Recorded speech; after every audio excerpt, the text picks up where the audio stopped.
Testing. Ho, ho, ho. How's it going, everybody? It's Christmas breakfast. Christmas ketchup. I know the last stream ended a little early at 4 in the morning, 5 in the morning.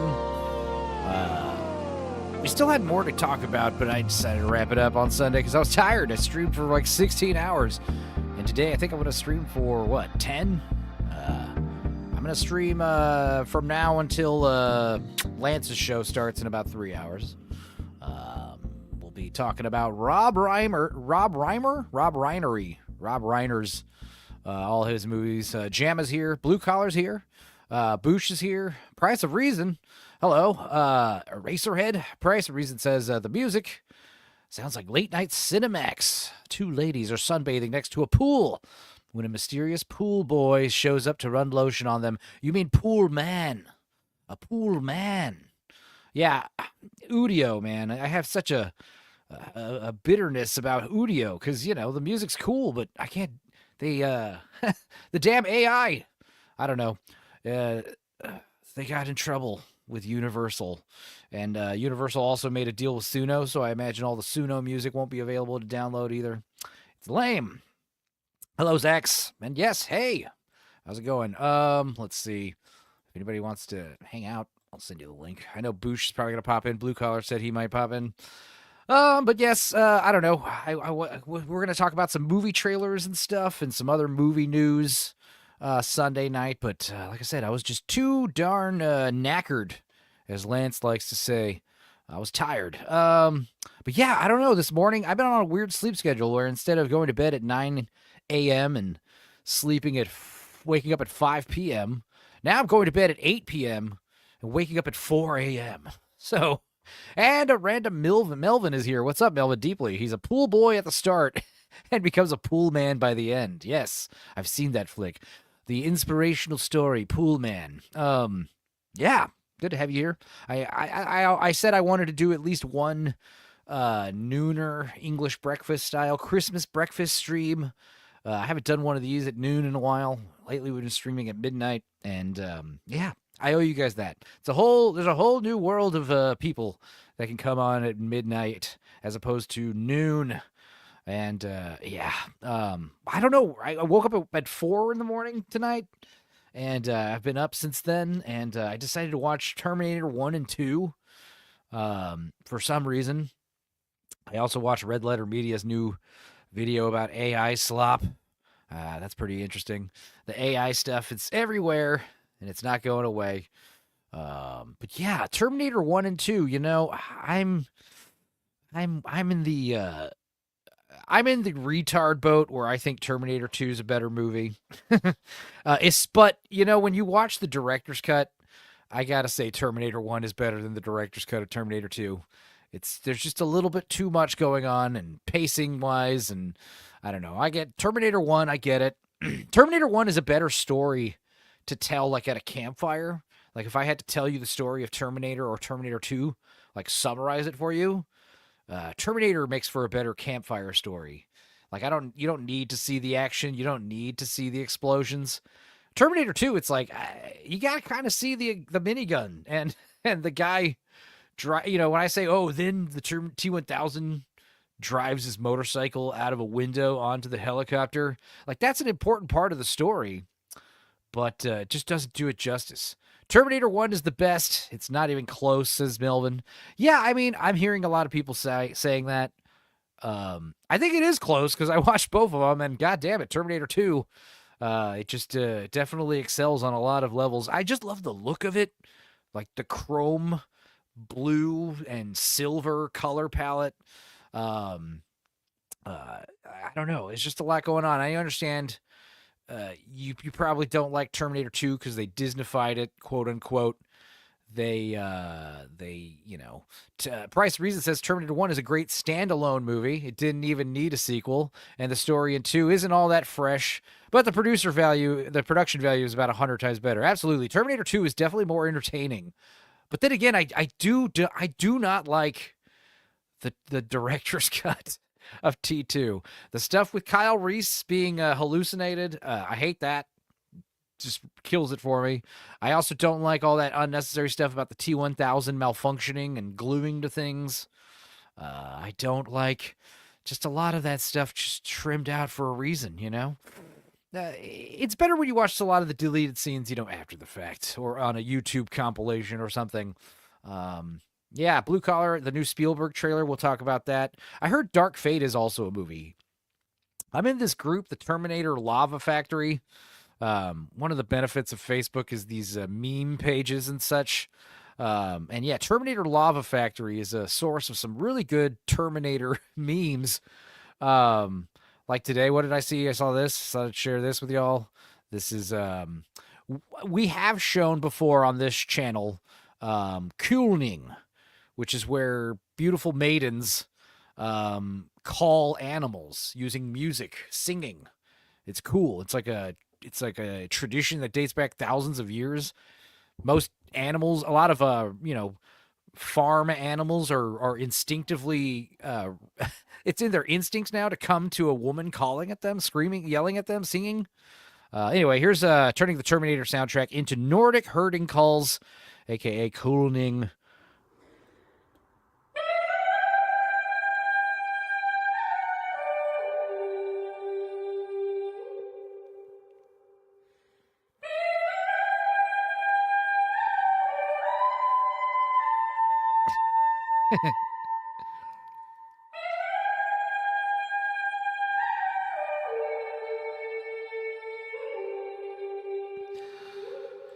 That's how you call the cows. It's how the cows know it's feeding time when some young maiden is yelling, screaming at them, and yodeling, what have you. Melvin Deeply says young John Connor is one of the most annoying characters in movie history. He's an Amy Schumer of a character. Well, the movie starts out he's a little shit, and I guess that's part of the thing about Terminator 2, because there's the closed paradox time loop, and it's sealed in with Kyle Reese becoming John Connor's father. Kyle Reese is not like there's an alpha timeline where the guy with the Porsche or the Ferrari who stands up Sarah at the beginning of Terminator 1, there's an alternate timeline, the alpha timeline, where he's John Connor's original father. But yeah, then the war with the machines happened. You send back Kyle Reese. He becomes the new father. And I don't know. It's just interesting because in Terminator 2, it's like, well, why does John Connor become this great leader? And it's because they were attacked by Terminators and they know the whole story and they know about Skynet. I don't know. Also, the idea that the government covers up the Terminator corpse and uses the CPU to make a new one. But mostly just the T1000. T1000 is just so badass. I'm sorry. Knives and stabbing weapons and Shang Tsung like camouflage. I also love the idea. I was reading that the T1000 is not tethered to Skynet. Like all the Terminators would be on like a hive mind kind of thing where they can get updated orders instantly via electrical internets and stuff and what have you, communications.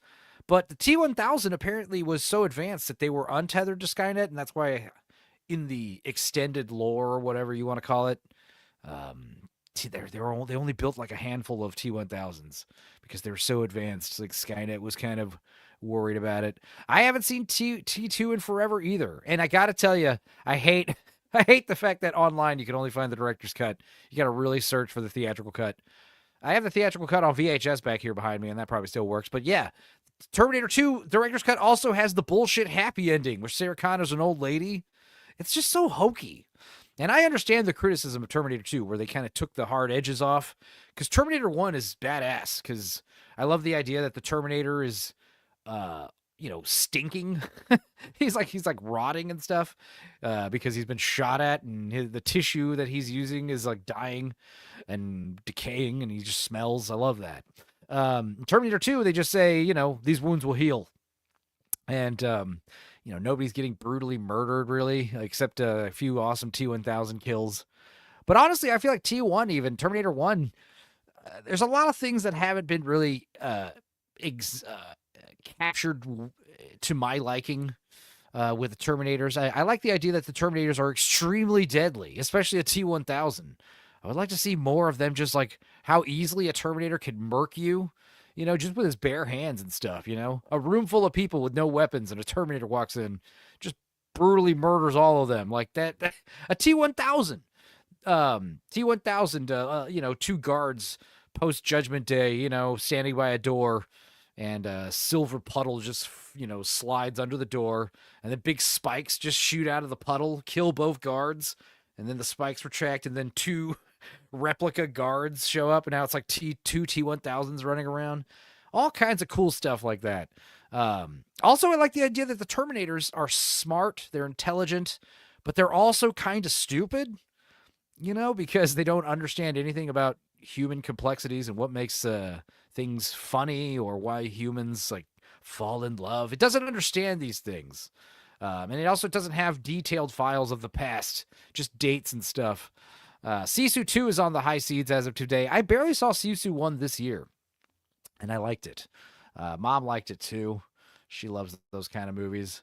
But yeah, I don't know. I did enjoy Terminator 1 more watching them both, because like I said, I was watching the director's cut of Terminator 2, and it's just too, it is a little Disneyfied, The Terminators are friend now. The thumbs up. I mean, I understand if you were like a 90s, alternative grunge kid, cynical, fuck the world, little nihilist, you'd probably not like Terminator 2, the thumbs up, especially at the end, is pretty lame. But what's even lamer is old Sarah Connor, Grandma Sarah. Now John Connor fights his new war on the Senate using common sense. God. Yeah, first Sisu was pretty awesome. I actually was shocked to find out it was in English. I was like, oh, I thought this was like a German movie or something. Yeah, it was cool. But yeah, Terminator 1 and 2, man, I need to rewatch the other ones. And yeah, I'm in this group about the Lava Factory, and there's a lot of defense of Terminator Dark Fate.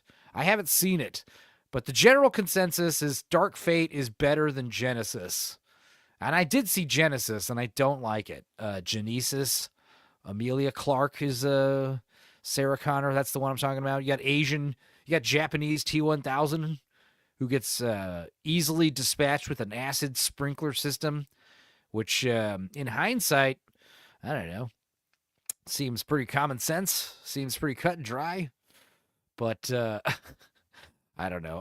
Terminators, I was supposed to do work. I was supposed to start editing my Splice We Watch video, and I don't know, decided to watch Terminator 1 and 2. And Terminator 1, man, yeah, it is a pretty tight film. And obviously it doesn't have as much of a spectacle as Terminator 2. But Terminator 1, yeah, I mean, Terminator chasing after you is pretty terrifying. It's not good. Especially like when he's a metal skeleton with glowing red eyes. I love the flashback scene when Franco Columbo Terminator shows up, just gunning down a bunch of women and children. That's the other thing about post-Judgment Day. I did not like Salvation. It's like, why is the sun out? Like, why is the sky blue? I'm here to defend Terminator 3, says Common People. I like Terminator 3. I don't love it, but it's definitely better than the other ones. Terminator 3, it's kind of goofy. It's trying a lot of humor with talk to the hand and other stuff like that. But I think it kind of reminds me of Hacksaw Ridge, the Mel Gibson World War II movie. Hacksaw Ridge, it's a good movie, but the first half of it, I remember complaining that I was kind of hokey, like a Hallmark movie.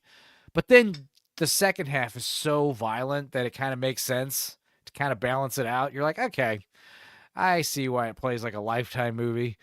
Terminator 3 is like fun action film, and it is rated R. Like, there are some people getting brutally murdered.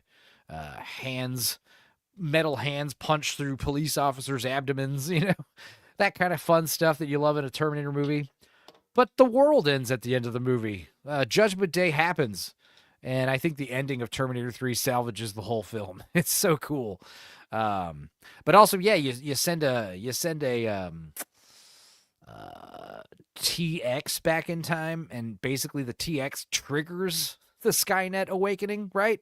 Or is that just a happenstance that it happens, that it's just happening. I know it's I don't know. I need to rewatch T3 and Salvation. Yeah, I don't know. I liked that T600 with the minigun. He looked all freaky. More of that stuff. You know, just metal skeleton people attacking people, hunting humans like rats in the future. I completely forgot about T3 until it was brought up. Yeah, but Salvation, it has that stupid shit with they're trying to make the Avatar guy a thing. What's his name? Jake Sully. I don't remember his real name. Anyway, Boosh is here. How are you, Boosh? You're muted. And I'm guessing you're on the new computer. But yeah, you good? Yeah, I think last time we spoke, I told you I was having some hiccups with it. They put a program on there to help with I think I just call it dynamic lighting. Inside the PC has lights, the keyboard has lights, and the mouse has lights. There's a program that the people paid to put on the computer. So it just came with it.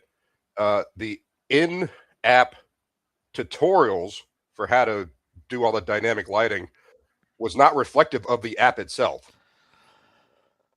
Okay. I don't know what that means. Yeah. Sum it up into a sentence, please, briefly. What does that happen? Your computer looks like a Swedish nightclub with a bunch of lights and shit. It's gay. It looks gay. It's very gay. Yeah. Gay. I don't understand the appeal.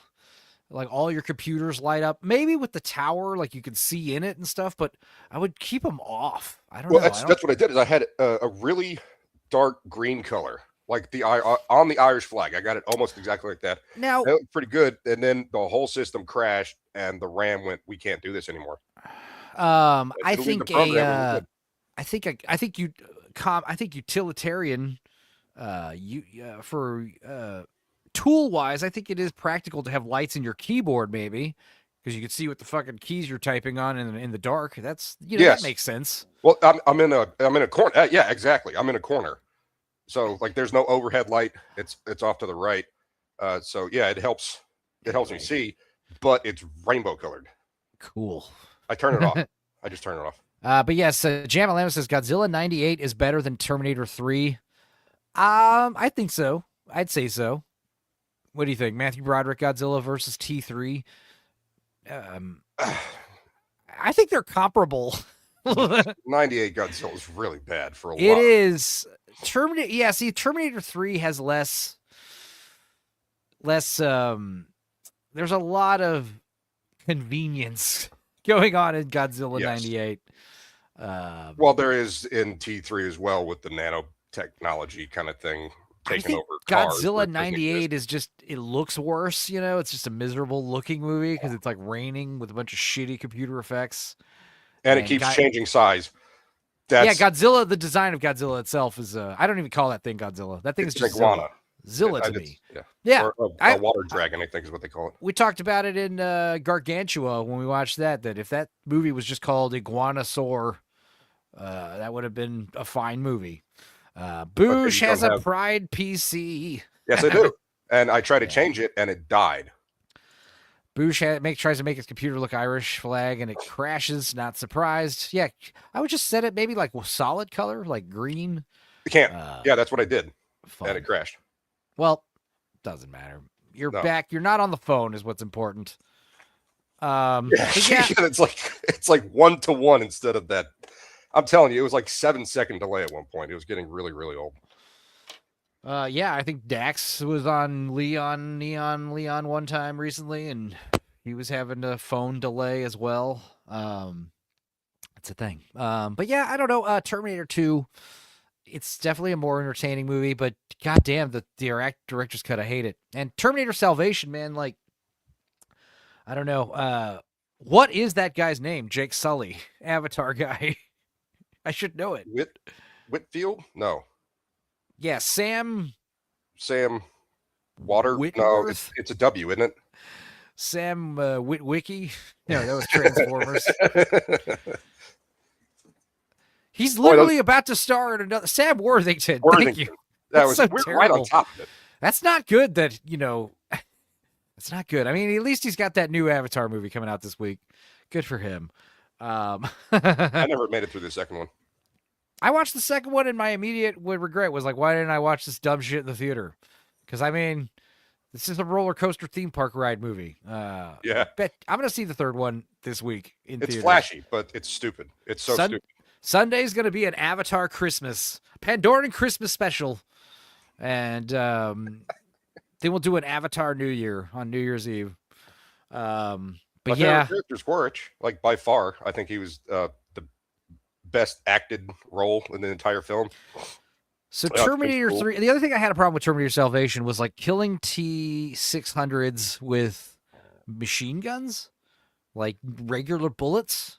They were tanks, right? The T-600. Do they mention that maybe these are like older models that bullets work on? But also, where do you get bullets? The point about Judgment Day was like we start using plasma weapons because ammunition's so scarce, and we start using the Terminators build pulse rifle technology, and then we steal it from Terminators. Yeah, because what are you gonna do? Build bullets? It's easier to just build a battery and put it in a pulse rifle. Terminator. That was one of the things they did in World War II. The Resistance would get these little things called the Liberator, and it was a little piece of shit gun, and they were dropped all over France, and they got picked up by the Resistance, and their objective was to go sneak up and shoot one of the Nazis and steal their machine gun, because you can't build guns while you're occupied. Melvin says Terminator Ozzy was Jai Courtney. Yes, yeah. Kyle Reese all jacked for some reason in Genesis, and he was a much worse actor. He's improved a lot now. He's good in American Primeval. I didn't like American Primeval, but it was okay. That was that Western show, right? Yeah. I remember talking about that on Lance's show. I'll have to rewatch it to. I have to rewatch what I said to remember what my thoughts were about that show. Oh, sorry. Speaking of English people, did you watch the video I sent you? Probably. It's a good one. Did I remember to share it? Abomination AJ's here. What is up? Are you working? You want to pop in? Yeah. So me and AJ, we're gonna be on his show tonight to Tighten Up Tuesday, and we talked about getting a Grinch. We're gonna get one of those Grinch meals from McDonald's. But then it occurred to us there's a very high likelihood we might not be able to find anywhere. Honestly, I'll be happy if I can go to the McDonald's and get some of the Grinch pickle salt. As long as I can get a few packets of that and put it in my Coca-Cola. We did hot Dr. Pepper on Sunday. I guess we'll try pickle Coca-Cola tonight. That'll be fun. But if not, I don't know. If we can't find it, maybe we'll just do hot Dr. Pepper again. AJ can try it, tell us what he thinks. Maybe I'll go to Burger King and get the SpongeBob meal. I don't know. I heard it wasn't good. Review Bra didn't mind his Grinch meal, but he said that the SpongeBob burger from Burger King was not good. He said there was something going on where it's served in a yellow bun, but he said the bun wasn't the problem. The bun tastes like normal bread, but something on that burger is just really bitter. Ew. Maybe they just know. Maybe they know it's Review Bra. It's spit. Yeah, exactly. I was just thinking that. Look, we tried making you excellent food because we found out it was you, and that didn't work. You still said the food sucked. So now we're just gonna spit in your food, put pubes in it and shit. Now you're eating our spit. Yeah, nice avatar, Boosh. Let's take a look at you here. What the fuck? I don't know what's going on downstairs, but it's huge. Did you watch the stream yesterday, right? Or Sunday, I mean. Yes, I started nodding off. I remembered something. I was talking to Dudicus about it last night when he was streaming his video game. I heard Faye Dunaway at some point, and just I was like half conscious, and it just my head said, "That's the witch. Faye Dunaway's the witch." Yeah, from Supergirl. Yes, that's exactly what we were talking about. Because we brought up Dolly Parton. Dolly Parton was supposed to play the witch in Supergirl, but she refused. She's never going to play a witch, she said. Faye Dunaway ended up playing that role very well, I might add. It was funny. But yeah, Dolly Parton, we were joking about how Dolly Parton might actually be the Grand High satanic witch, you know? She takes her wig off and has like a big nose like the witches, you know? Part. She's actually the queen witch. The one you least suspect, you know? You're like, not Dolly. She's actually the kids. Yeah, Creamage made this Malort video. You watched Are you that, right? thirsty? Do you like the taste of burnt tires, ashtray ash, and other things you shouldn't consume? Well, introducing Malort in a can. Malort, experience the refreshing taste of what the fuck. Kiwi Prodigies here. What are we talking about? We're just gonna basically talk about what we were supposed to talk about after the Dolly Parton movie we watched on Sunday. I was thinking, we should watch the Christmas stuff first in case I get tired, which I did. But yeah, we're also gonna watch some movie trailers and some Christmas vintage retro commercials and some other stuff. We're not really going to talk about Rob Reiner. I think we're going to talk about that quite a bit on Lance's show after this. So right after this, we're going to be, maybe I'll try to raid Lance's show. Knowing Lance, he probably doesn't have it set up to get raided. But yeah, you guys know how to find things on the internet. You guys are smart. If I told you to go watch Lance's channel right now, you could figure it out. What else? Here's another Terminator meme I saw from Terminator Lava Factory. Do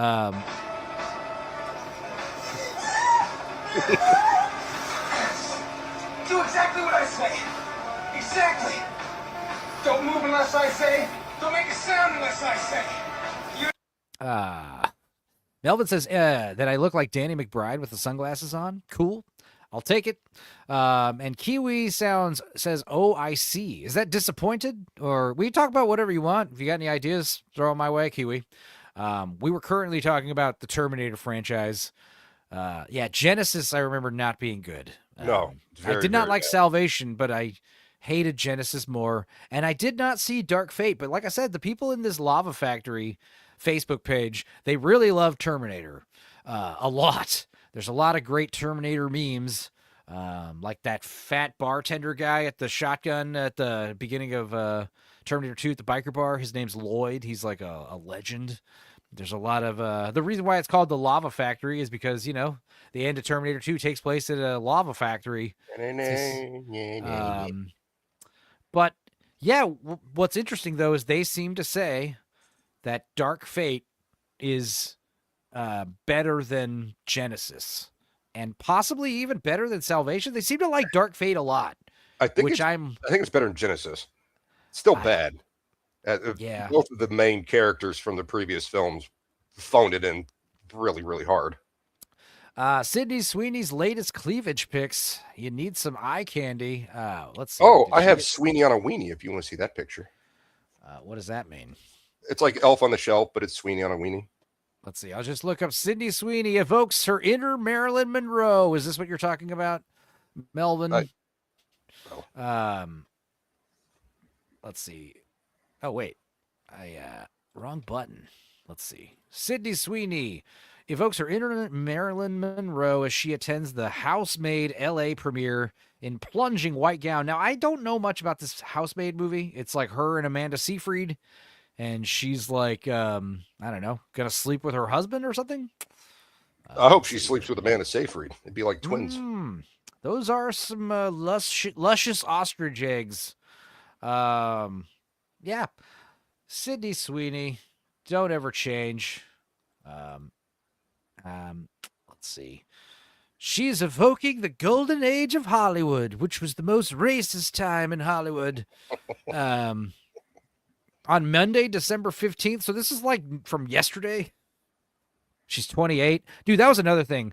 When you watch the first Terminator and you realize she's 19, you're like, wow, that's pretty young. But that doesn't really change the movie for me. It's like, yeah, she's younger than I thought she was. She's a young lady.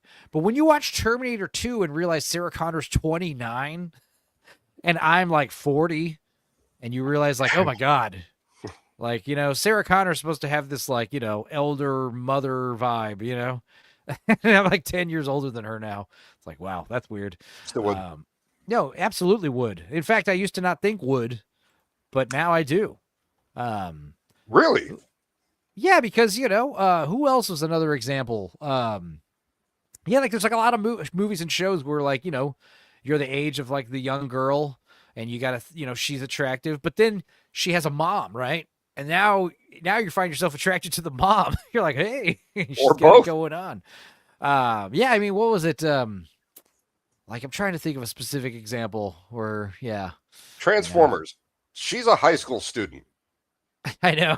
Megan Fox. What's fucked up is I went to fucking school with high school girls who look like that, you know? Like, these chicks look like women, you know? They were like 16, 17. I mean, basically, they just get big titties at a young age, and that's it. I mean, that's basically all, you know?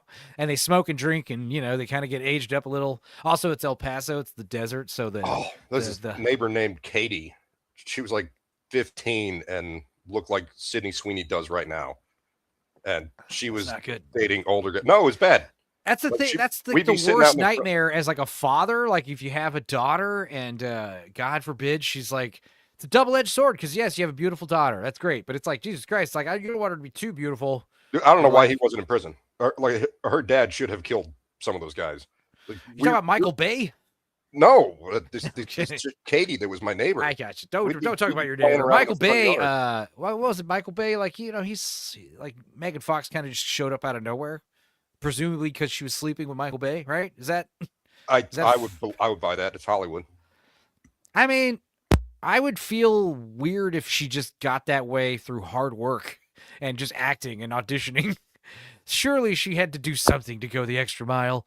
Melvin says, I used to feel weird ogling Jennifer Connelly back in the olden days, but she's older than me. Honestly, though, I only like her in the olden days because then she got a breast reduction, and it's just not the same.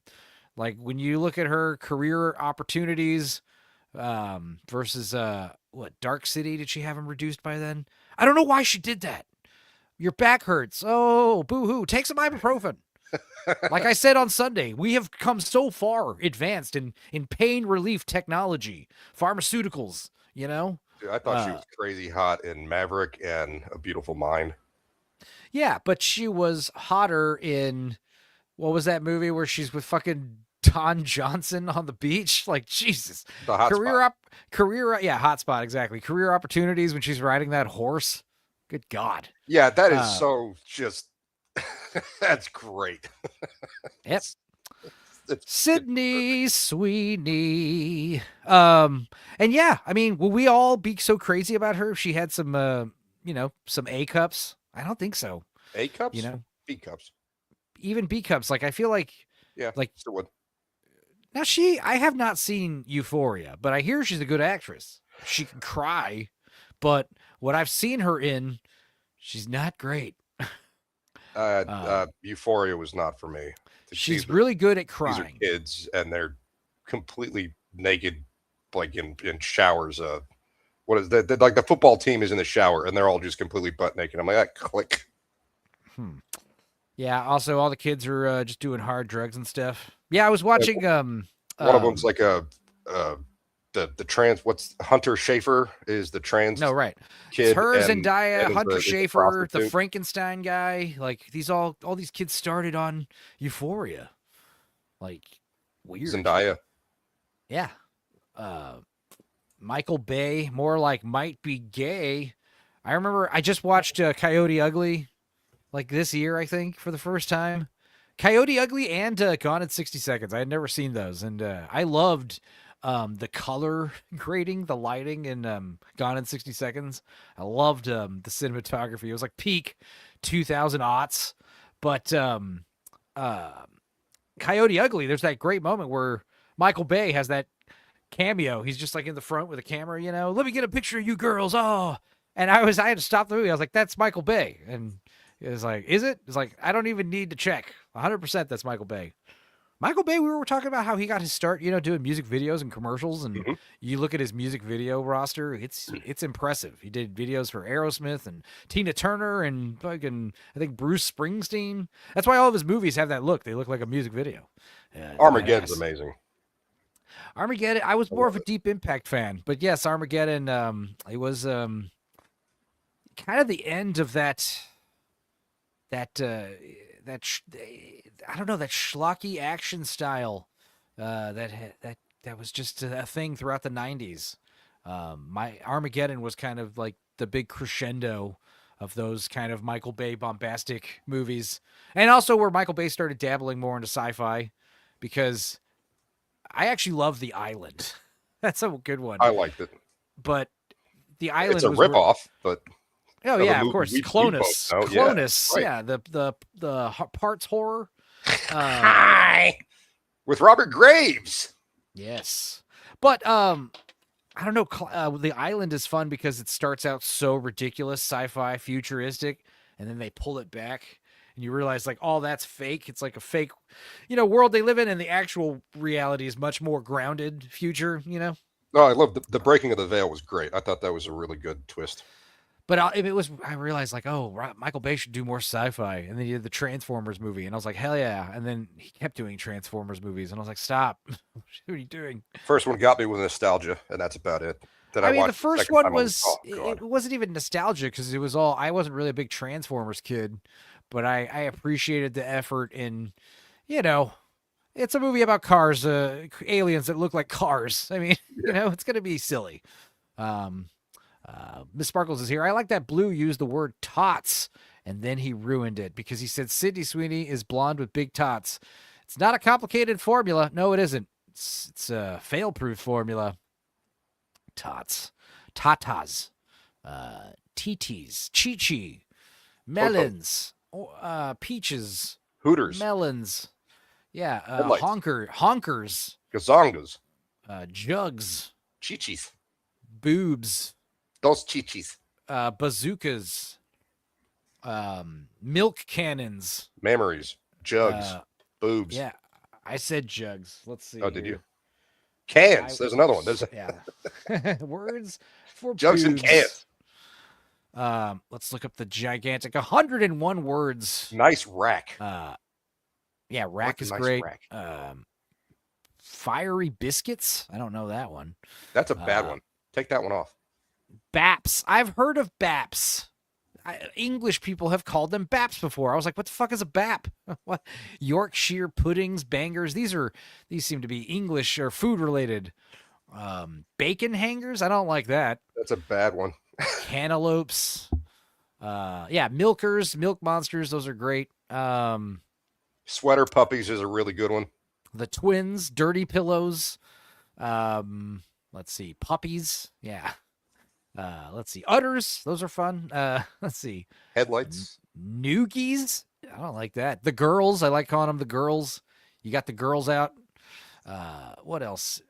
Norks, chebs, slammers, tiggle bitties, fun bags. That's a classic one. Fun bags, bags is chesticles, bazoombas. I just popped into my head because you played the clip Sunday night of the deaf chick. Like you're still gonna be deaf, but you're gonna have gigantic tits. Oh yeah. On I had to put it out. Yeah, where is it? It's right here. The house was flooded out. My house was flooded out. The echo. Anyway, was there an echo? That's Oh, from no, the show. no, they added it's- it in the show for some reason. I know. and I it's- got you. It makes I was it work. I was having flashbacks to the olden days when I would share my whole screen and I'd play clips and the fucking echo would happen. Oh yeah. Whoops. Let's see. I did watch Red Letter Media's AI slop video that I guess came out today. It was pretty funny. Here's your Sydney Sweeney on a weenie. This is good. I like this. And it's Christmas themed, so that works. Well, Works it's for Elf me. on the Shelf. Yeah. Sweeney and a Weenie. And they have Nancy Pelosi off the side of the road. It's a bitch in a ditch. Bitch in a ditch. Let's see. Let's watch some AI slop before we get into movie trailers. I don't know what this is going to be like. This might be terrible.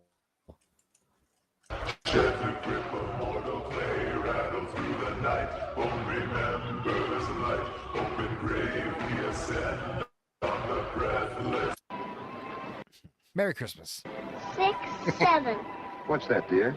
6, That's enough of that now. 6, Stop. I said that's enough! Stop saying 6, 7. It's mostly just stop saying God, 6, that's 7 because it's not even terrifying. funny. No. There's it's been a just- lot it's of an annoyance.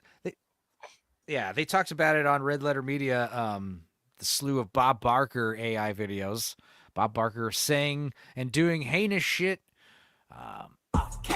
Miss Sparkle says, so we are no longer night owls. Well, no, like I said, I used to like doing at least one of these nooner streams at least once a month, at least one of them. But yeah, it was good to be up at this time. Like I said, we got Melvin here. You know, when was the last time Melvin was in the chat? Exactly. So it's cool. Himothy, stop playing. Oh, head, but the braid still eat. Don't make me get active. I'm vibing on big business energy. No little talk. Pop out briefly in the cut bag, looking very scrumptious. Hallway. What is this? Some kind of maze? Goes on forever. Not my chair. Oh my God, what is this? Tony Soprano in the back room. Not my problem. Says it right there. Look at that chair, though. Who's sitting in that? Oh no, Not it's me. the drinking out of cups. Is that Oh, what that's they're not a door. referencing? That's a picture of a door. Fake elevator. Cute lizard on the wall. Just lounging there. Giving me the eyes. Look at this guy.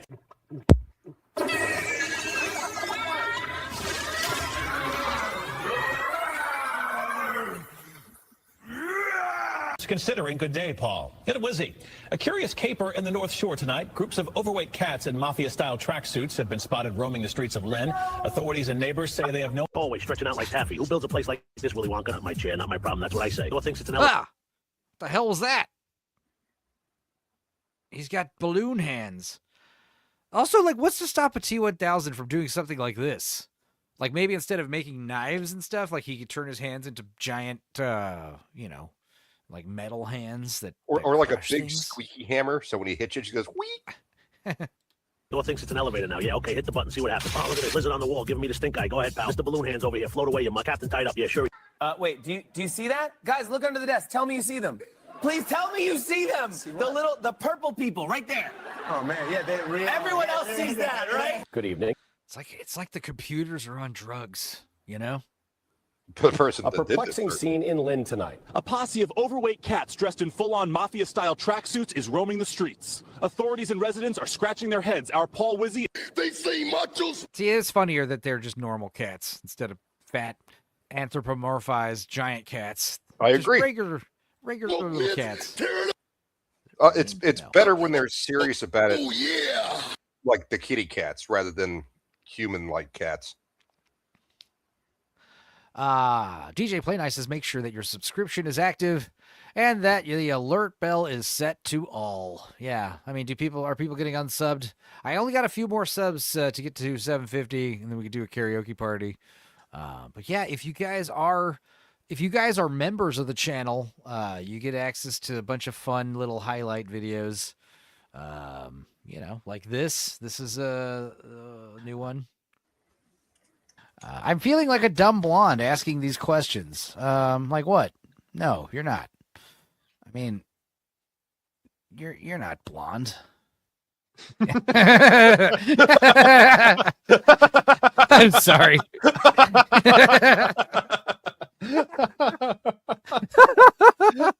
I'm feeling like a dumb blonde asking these questions.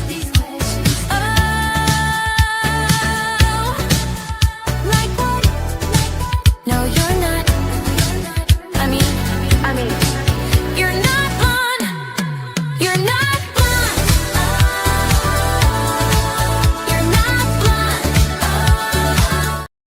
You can hear the full song, you know, for only $2.99 a month. Have you seen her yet? Again? Who? That screen name? No, it was probably Peepers. Probably Peepers. It was probably Peepers. Let's be real. But no, that person never showed up. Let's see here. Listen here. Woke up this morning, gold on my brim, lightning in my veins, and a roar in my grin. Mama told me, boy, I was sensitive. I don't like that at all. Holster. What does his name say? Holster. He's got guns. Out of cups. Being a bitch. Lizard, not my chair, not my prop. That's what I say. Mr. Walk down me, I'm the walkway. Lead me to the building. Yeah, right, beat it. Who's this guy? Mr. Balloons. Who's this guy? Cat always looking at me. Yeah, right. Liar. Get real. Tying my shoes. That's a good... Good evening. A curious caper in Lynn has residents doing double takes. A group of oversized cats dressed head to tail in old school tracksuits has been roaming the city streets. Hi, I'm hanging out on O-Block today. It's kind of cloudy from all the smoke. Yeah, little man, we just chilling, blowing a That bit. kid got mismatched kicks. I like that. Thanks. They help me run fast. What do you like about hanging? Days ago. Retarded. He was the picture of holiday cheer. Tonight, he's in the headlines for a street fight with cameramen. Cell phone video shows Santa Claus Mrs. confronting Claus. a news crew Tuesday afternoon. The scuffle. Good God. All right, enough of that. Let's just watch movie trailers. They're all peepers. Yeah, you are all peepers. Hey, Eraserhead. Let's see. This is a new trailer for All You Need Is Kill. We had dropped that was coming out a few weeks ago. Apparently there's a new, longer trailer. Let's see here. This is based on the manga, or manga, if you're like me.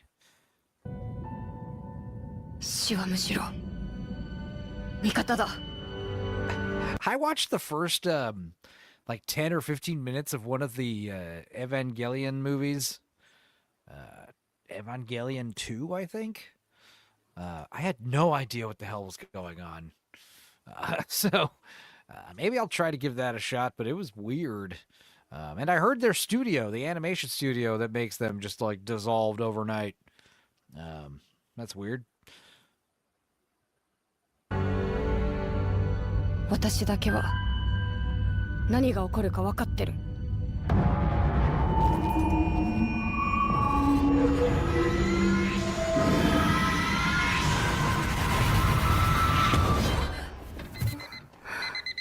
ゲームみたいなもんじゃん。 Oh shit, she's a redhead Anna Taylor-Joy.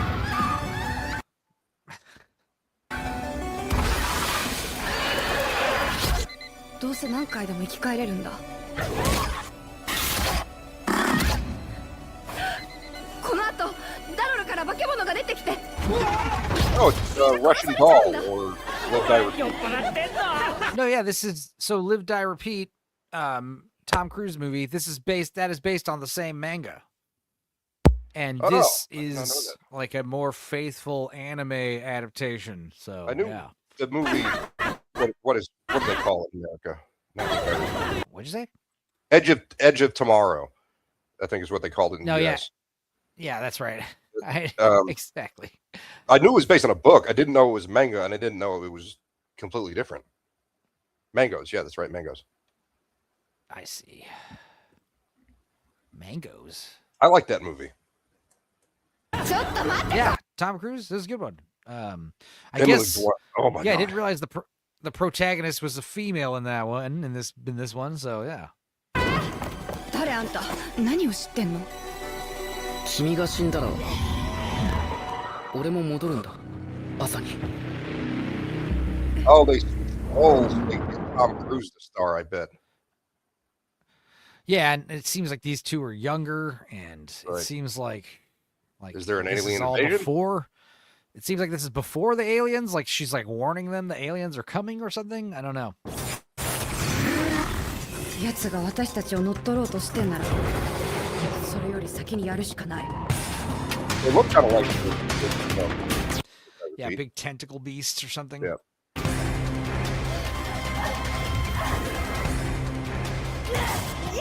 Live for tomorrow.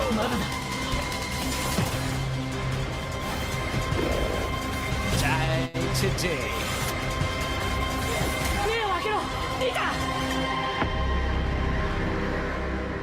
Oh yeah, that's the name of the title of the manga. 明日は自分が作るんだって。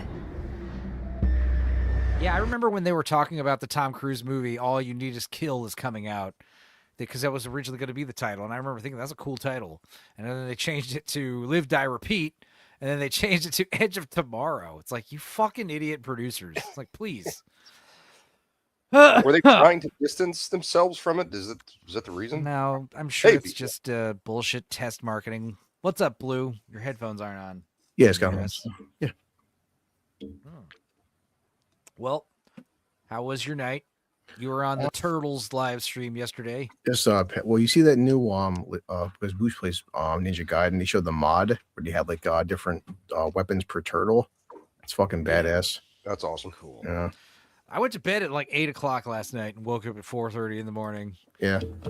Well, as you mentioned Avatar, I've seen Jeremy Johns just reviewed Avatar 3. He said, yeah, he goes, dude, if you watch Avatar 2, the third one, he goes, said love or hate Cameron, looks even better. He's like, this is a digital film. It looks live action. It's disturbing how You know what my favorite thing about it is? They're going to do the thing where the villains are going to be sympathetic because you've got, xenophobic military guy who hooks up with crazy indigenous like cannibal chick. Yeah. Well, Stephen Lang, yeah, he teams up with the new Fire Navi, and he shows him like, because now it's like the Navi were joined. Now the new Fire Navi want to kill the blue Navi. Right, so it's like, and then you have now the military's with them. That's dangerous for the characters. But also, Stephen Lang's going to get his little avatar penis wet.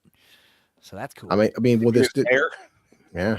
He's going to be like, let me show you how we make love from my world. Well, they said too, the first two films are premise we can't breathe their air. Now, if humans can start breathing their air, now humans are more dangerous because they do outnumber. That was a clip I saw was, they're like, it was Stephen Lang and Jake Sully like partnered up and they're hunting, they're looking for Jake Sully's family. And, they see little Spider, and Jake Sully's like, "How is he breathe?" Like, what's it? Stephen Lang say, "You okay?" Yeah. Stephen Lang says, "How is that little boy breathing air?" Yeah. And Jake Sully's like, "That is like the last thing on my mind right now." So yeah, I don't know. It looks cool.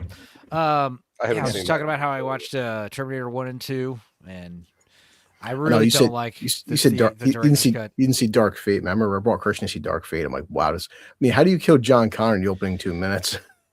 I mean, the same way you kill Newt and the same way you kill Hicks and Newt at the beginning of Alien 3. I mean, but that happened kind of off screen though. Like you get to see John get blasted with a shotgun. Yeah. Come on, guys. But is it better than Genesis or not? No, Genesis is better, I would say, because again, it's because at least John Connor's in it. But like, the problem is, well, Ian Bush, every Terminator has good ideas. Like, okay, Skynet's like, we can't win, right? What should we do? Kidnap John Connor and fucking have him turn to our side. At least it's an idea versus like. But also, John Connor is like a T-3000 in that. Yeah, exactly. Yeah. I'm just saying in comparison to Dark Fate, because Dark Fate just killed John. We'll have Arnold Schwarzenegger become a Dark Fate is like it's not Skynet anymore. Now it's a new company, and they make things that are like Terminators, but they're different. And then bring back Linda Hamilton. It's intro from Office Space. Yeah, and then bring back Linda Hamilton. She's like, all they care about is your womb and what you can do for them with your womb, and like. Oh yeah. Well, she says that in Terminator 2 too, where she's like, "You don't know what it's like to create, to feel life grow inside of you. All you know how to do is create death and destruction." Yeah. Mom. Yeah, trying to be a little more productive here, okay? Well, I do like the nuance of that because, like, fucking Miles Dyson's like, well, dude, you kind of do cause judgment day by being a fucking idiot. Yeah, I liked. I don't know, like there was other director stuff where, like, you see an extra scene with that Miles Dyson, living in his nice house. I feel like that's a nice scene, but it's not necessary. Yeah. Hey, remember this? Well, it's like the premise of the 3. 3's got some great action sequences. Yeah, it's got fucking flaws, but like, man, what was the crane scene? Remember that shit? And the fucking wheels going up there? Exactly what I was gonna bring up. Yeah, the big driving through the downtown LA. That was a cool action set piece, but the behind it was dumb. Again, that's no problem. People I'm not saying the sequels are great, but like even Salvation, Sam Worthington's character. How about we create a fucking Terminator? It doesn't know it's a Terminator. It's so fucking advanced. It's like it's so advanced that it thinks it's actually human. It's remember Enzo, the one with Gary Sinise there, the fucking sci-fi movie. Imposter. Yes, exactly. Yeah, it's like Imposter's badass. Because exactly, Imposter. Well, they also spoiled that he was a Terminator on the poster and in the trailer. Yeah, no, that's what I'm saying. Well, I remember because like the big twist ending is that the Sam Worthington Terminator like donates his heart or whatever to save John Connor. Is that what happens? Yes. Yeah. So John Connor has like a mechanical heart or something now. Yeah, because Arnold's T-800 impales him with the friggin' rod. The funny part, Enzo, is the initial script was actually John dies, and then they take Sam Worthington's character and you put John's skin over his Terminator. Right, and I remember hearing that, and that would have been badass because it would turned out that the leader of the Resistance is a Terminator, like secretly. And it's one of those things where at the end of the movie, they would say, nobody can ever know this. Yeah. John Connor is secretly a Terminator now. Yeah. So Well, yeah, that would have been. they always have interesting. great ideas. It's even like with Dark Fate's flaws. How about we take a Terminator that can split itself into two, but it's fucking two different Terminators coming at you? Well, also I want to see other, that Japanese anime wasn't great, but I like the idea of exploring other places besides LA because according to the Terminator, it's Russia and United States exchange a bunch of nuclear weapons, but surely there's other places on the world in the planet that have not been annihilated. And I'm sure, what the hell are they thinking? Are Terminators Australia. over there hunting No them one cares down? about Australia. Yeah. Yeah, really. Well, even Terminators can't fuck with the emus. But the T2D game, I saw a little playthrough of that. That was pretty interesting. How, I like the idea that like all these events happen in the course of one night. You know, we're taking over Skynet. We're beating Skynet. We just beat Skynet. Oh wait, they've sent 2 Terminators back in time to 1984 and 1995. Yeah. It's like, okay, send Kyle Reese back there and send this T-101. Back there. And that's the other thing I want to see is like, human resistance fighters fighting alongside reprogrammed Terminators. Did you know John was 11 when you first saw T2? Yeah, he's 10. And I remember not understanding because I remember not knowing that it took place in 95. I thought it took place in 91 when it came out. Yep. And I was like, he should be like 6 years old. But yeah, I think but that was the one thing I loved and I hated about the 4K version I watched was like the movie's got this awesome, like I said, chrome metallic blue tint to it. Yeah. And there would be these like jarring color coding changes in the deleted scenes and other scenes that were not extended, but like for some reason the color temperature of the scene would just change.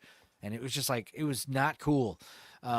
Also, Terminator 1, I was really disappointed that they've updated all the gunshot sound effects, and they don't sound as loud. They sound puny. It wasn't cool.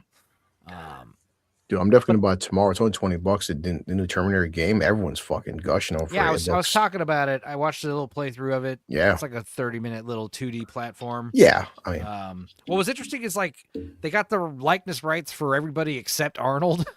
Yeah. So whenever they show Arnold's Terminator, he's like missing his face, and he's just got metal Terminator face. That would have been that is something I also want to see again is metal Terminators, killing people. There was that one part that I do love in Genesis where at the beginning when they show the beach and a fucking army of Terminators just start like marching out of the ocean. Like that's what I'm talking about. Like they don't need to breathe. They don't need to eat. They're totally autonomous killing machines. Freaky. And then the idea that they have this like hive mind connection too. Like you wouldn't need to radio over for backup. Like a Terminator starts getting attacked and all the other Terminators know, to go report over there. They're the Necrons from 40K. Yeah. They're like kind of like the Borg, but less sophisticated. Because I do like that idea too, that Terminators are also kind of stupid, That's why if you had RoboCop versus Terminator, Terminator's got to be the bad guy. What? Yeah, but was even T2 that's the premise. Remember, he turns because they purposely turn off the learning chip. Then John and Sarah turn it back on. That's why by the end of the film, he has more dialogue. He's actually learning, and that's what's the premise of like imagine what he would be like another 10 years once he keeps evolving. I don't like that. See, I liked in Terminator 2 how it's just like I have a neural network computer, processing computer, a learning computer, and that's all they say. So I just pick up things as they learn, and he doesn't learn how to smile, but he learns about pain and crying, and he learns about John Connor's backstory, and he learns to talk slang. You get enough. But I get it. It's one of those scenes that's so cool, like the actual effect and everything. It's so cool. I understand why you feel like it'd be a waste to not put it in the movie. Well, VCL's talking about it did happen in Dark Fate, and it was horrendous. Yeah. Yeah, what is Enzo in the afternoon? Yeah, this is old school English breakfast. We haven't done one of these in a while. I make drapes. I have married this foreign woman who is an illegal alien, and I take care of her child. I would think because I don't have penis. You have a Terminator, right? And it has an assassination mission back in time. Then what does it do if it carries out its mission? It should probably just go like work its way to some place that will be safe, like a Bender thing. Bender from Futurama. What does he do? He like locks himself in like a secluded area for 1,000 years, and then he comes back out. You know, he meets them. That's what the Terminator should do. Hey, I killed John Connor. Okay, now I'm going to go report to this like remote area in like, I don't know, southern Mexico that's not going to be affected by nuclear blasts, or better yet, I'm just going to infiltrate some weird bunker that's not going to have any problems. Well, but Skynet is a neural net system as well. It's a learning computer. You would think it would have some kind of contingency for, okay, you've completed mission, return to source. Like go hide in a cave. There would be some kind of go hide in a cave, right? And then wait for nuclear war to happen, and then the Terminator comes out and starts killing people again and makes his way back to Skynet. Be one of the first to leave because the fallout's not going to hurt it, right? Yeah. Spoiler alert, we are Terminators. That'd be cool. I do like how Terminators, like little things you notice, like Terminators never hold a gun with two hands because that's not as practical. You can have two hands for two guns, and Terminator unfortunately started that trend where a Terminator can fire a machine gun one-handed or a shotgun one-handed. A human being cannot. You will not. Really. That gun will fly out of your hand and hit you in the face. Especially a shotgun too. The recoil. Right. Fuck. There's that Russian guy, Russian FPS, who had the full auto shotgun. He's like, it's designed so well you can fire with one hand. I mean, that'd be cool if there were guns. I'm sure there are. That's the whole point of like a, not a suppressor, what's it called? It's like John Leguizamo has one on his gun. It's an impressor. No, it's not a compressor. It's not a compressor. It's a capacitor. No. What the flux capacitor? Is that what it is? No, compensator. It's a compensator. There you go. A compensator, and it prevents kickback. Recoil. Also, silencers prevent kickback recoil because the barrel's so heavy. So I'm sure that modern gun technology, the idea of being able to fire an auto shotty one-handed is crazy. But yeah, if you try to fire a shotgun like that or a machine gun one-handed, fuck, dude, that hurt your wrist.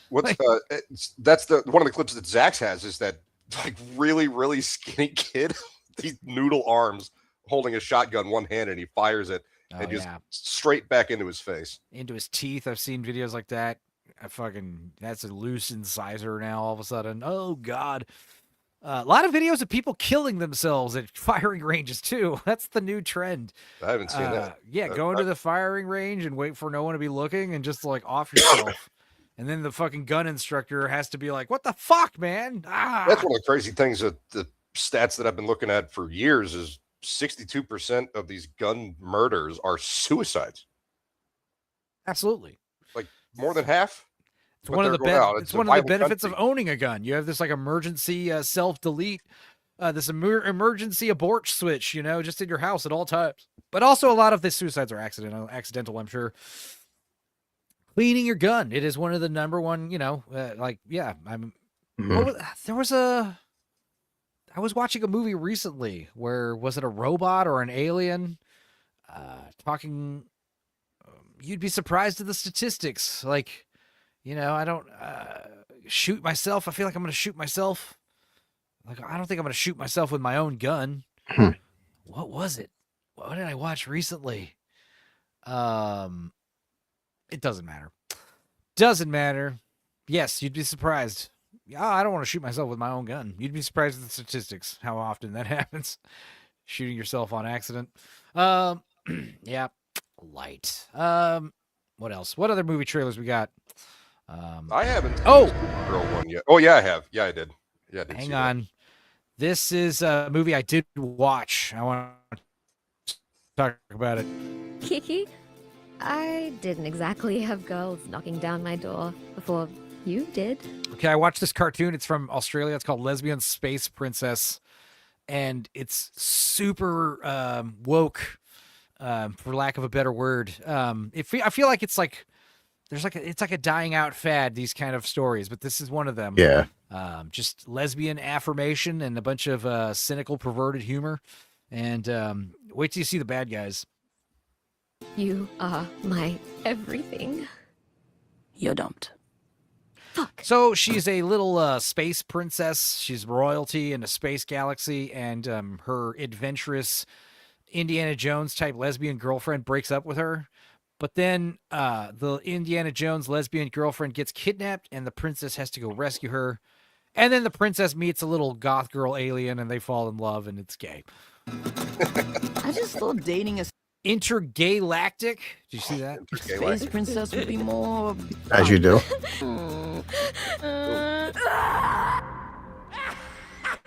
Yeah, she's too emotional and cries a lot, and she's a lot more boring than she thought. This lesbian is like a womanizer, adventurer. You know, yeah. Whore. It's his favorite word. Well, it's the classic SJW trope where they complain constantly about toxic masculinity, but then when they write a strong female character, it's just a toxic masculine character who is a female. That's what they think a strong female is. But again, this feels so 2020. You know, this feels like so outdated already.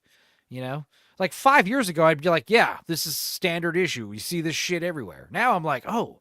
They're still making crap like this? Good God. Has been Where hotel. am I? Where the straight? What? Okay. Now I did watch this movie, and I was shocked with how bad it was. It wasn't funny, and it was just very mean-spirited and just lame. And but I couldn't stop watching it because of the bad guys. Where am I? Where the straight white aliens. Did you hear that? Is that on the Straight nose? White, Is straight that on the white nose? aliens. Is that a bit Wow. on the nose? Holy shit. Oh, come on! Kill the lesbian! Sarah, you gotta help me. That happens every day in America. Basically, this is us. We are the bad guys to this movie. Hell yeah. Making fun of this. Gotta say, Kiki. Oh yeah, a lot of like, yeah, it is a bit Aqua Teen Hunger Force kind of. Yes. Yeah, this is from Australia. Yeah, so it makes sense. It makes sense why they're behind the curve a little bit. Molly Coddled is here. She says that was kind of funny. Not gonna lie. There is some, I like that was you funny. know, I didn't laugh out loud at anything, but you know, there was some silliness to this movie for sure. Worth a snort or a chuckle. An intergalactic space quest to save your ex? Oh, wow. Oh, God, this is pathetic. If she loves you so much, what is taking her so long? I have a huge crush on you. Oh, and then they have graphic sex. It's so weird. Because that's the thing they do is they make the cute kitty style artsy fartsy stuff, but it's just like explicit borderline pornography. It's nothing truly wholesome. Little sweaty bitch. Now she does kill that drag queen. Oh my god. Oh. That's it. Bro, she Indian. Yeah. Yeah. Bro, she, Yeah. I was trying to give AJ some hope because she's Kangs and shit too, right? She's royalty. We gotta be confident. We gotta be but not too confident. We gotta be beautiful. Oh, not too I don't know who any of these people Not are. too beautiful. Too beautiful. These are supposed to be like Shabana Australian and Aziz? New Zealand That's a celebrities. classic Australian Kiwi, do you know do any of these names look familiar to you, Kiwi, or any of our other Queen Australian Queen. audience That's members? not real. And I'm sure like out of all these names, like how many of them are actually white? 2 tops? Can't really. I don't know. Let's see here. You gotta have no. I had a clip too. I don't know if we want to watch the clip. I think it's time you realize who has the power here. Kill the lesbian! To be or not to be? That is the question. Oh God! Oh, this is the most painful and horrible death anyone could ever experience. Oh God! Why me? Why? Bro, I said kill the lesbian, not the thespian. What the heck, bro? And then they proceed to argue about what a thespian and a lesbian is for the next minute. That wasn't even. They sound Yes. the same. I understand. I mean, I know this isn't my argument, but I'm pretty sure you said thespian. I don't think I did. When I say kill the lesbian, I'm talking about quite specifically her, and you know that. You do this. You team up and you pick on me. Fucking, I swear to God, I Wow. didn't, and if I did, I apologize. Now who's the lesbian, hey? What? No. No. Do you know what a lesbian? Do you know what a lesbian is? Yes. What? They are. They get on stage No, that's a thespian. and date someone of the same sex. That's a lesbian.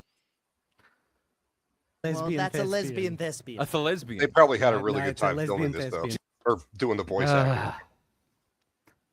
Yeah, is it one of those movies where they did like hours and hours of improv and then they just animated around the best bits? I believe that's correct. I hate that storytelling. I did also watch Die My Love. Let's watch this trailer. It wasn't it wasn't good, but I still here, I'll talk about it. Is that Renee Zellweger? She don't like her age. No, it's already. Jennifer Lawrence and Robert Pattinson. We actually watched this trailer not long ago, and it looked like a cool, like, is it a horror movie? Is it a thriller? Like, what's going on? She looks down and knows that money. She gets it on like the Easter bunny. Oh, it is. She's Yeah, got Jennifer, a she's just getting old. That's what it is. Never gonna let her go. Cheryl mentioned that you're a writer. One of those movies. I don't do that anymore. Yep. Stuck for inspiration? I'm stuck between wanting to do something and not wanting to do SpaceX. anything at all. Nick Nolte's in this as well. Holy shit. Where are you now? Is everything all right?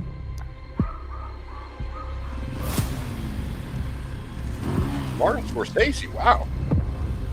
When was the last time we had sex? Rough guess. Things have been, you know.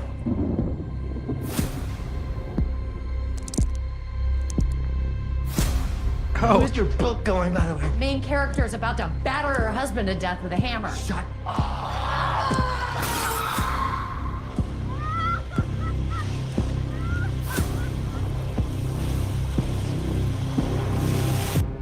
Yeah, thrillers. And I was thinking like horror suspense, but thrillers. If you're having I gotta say, I was insanely disappointed with this movie. This trailer looks cool. Yeah, I'm in. fine. No, nothing really. I thought this movie was one of those movies where it's like building to some massive like disaster or tragedy.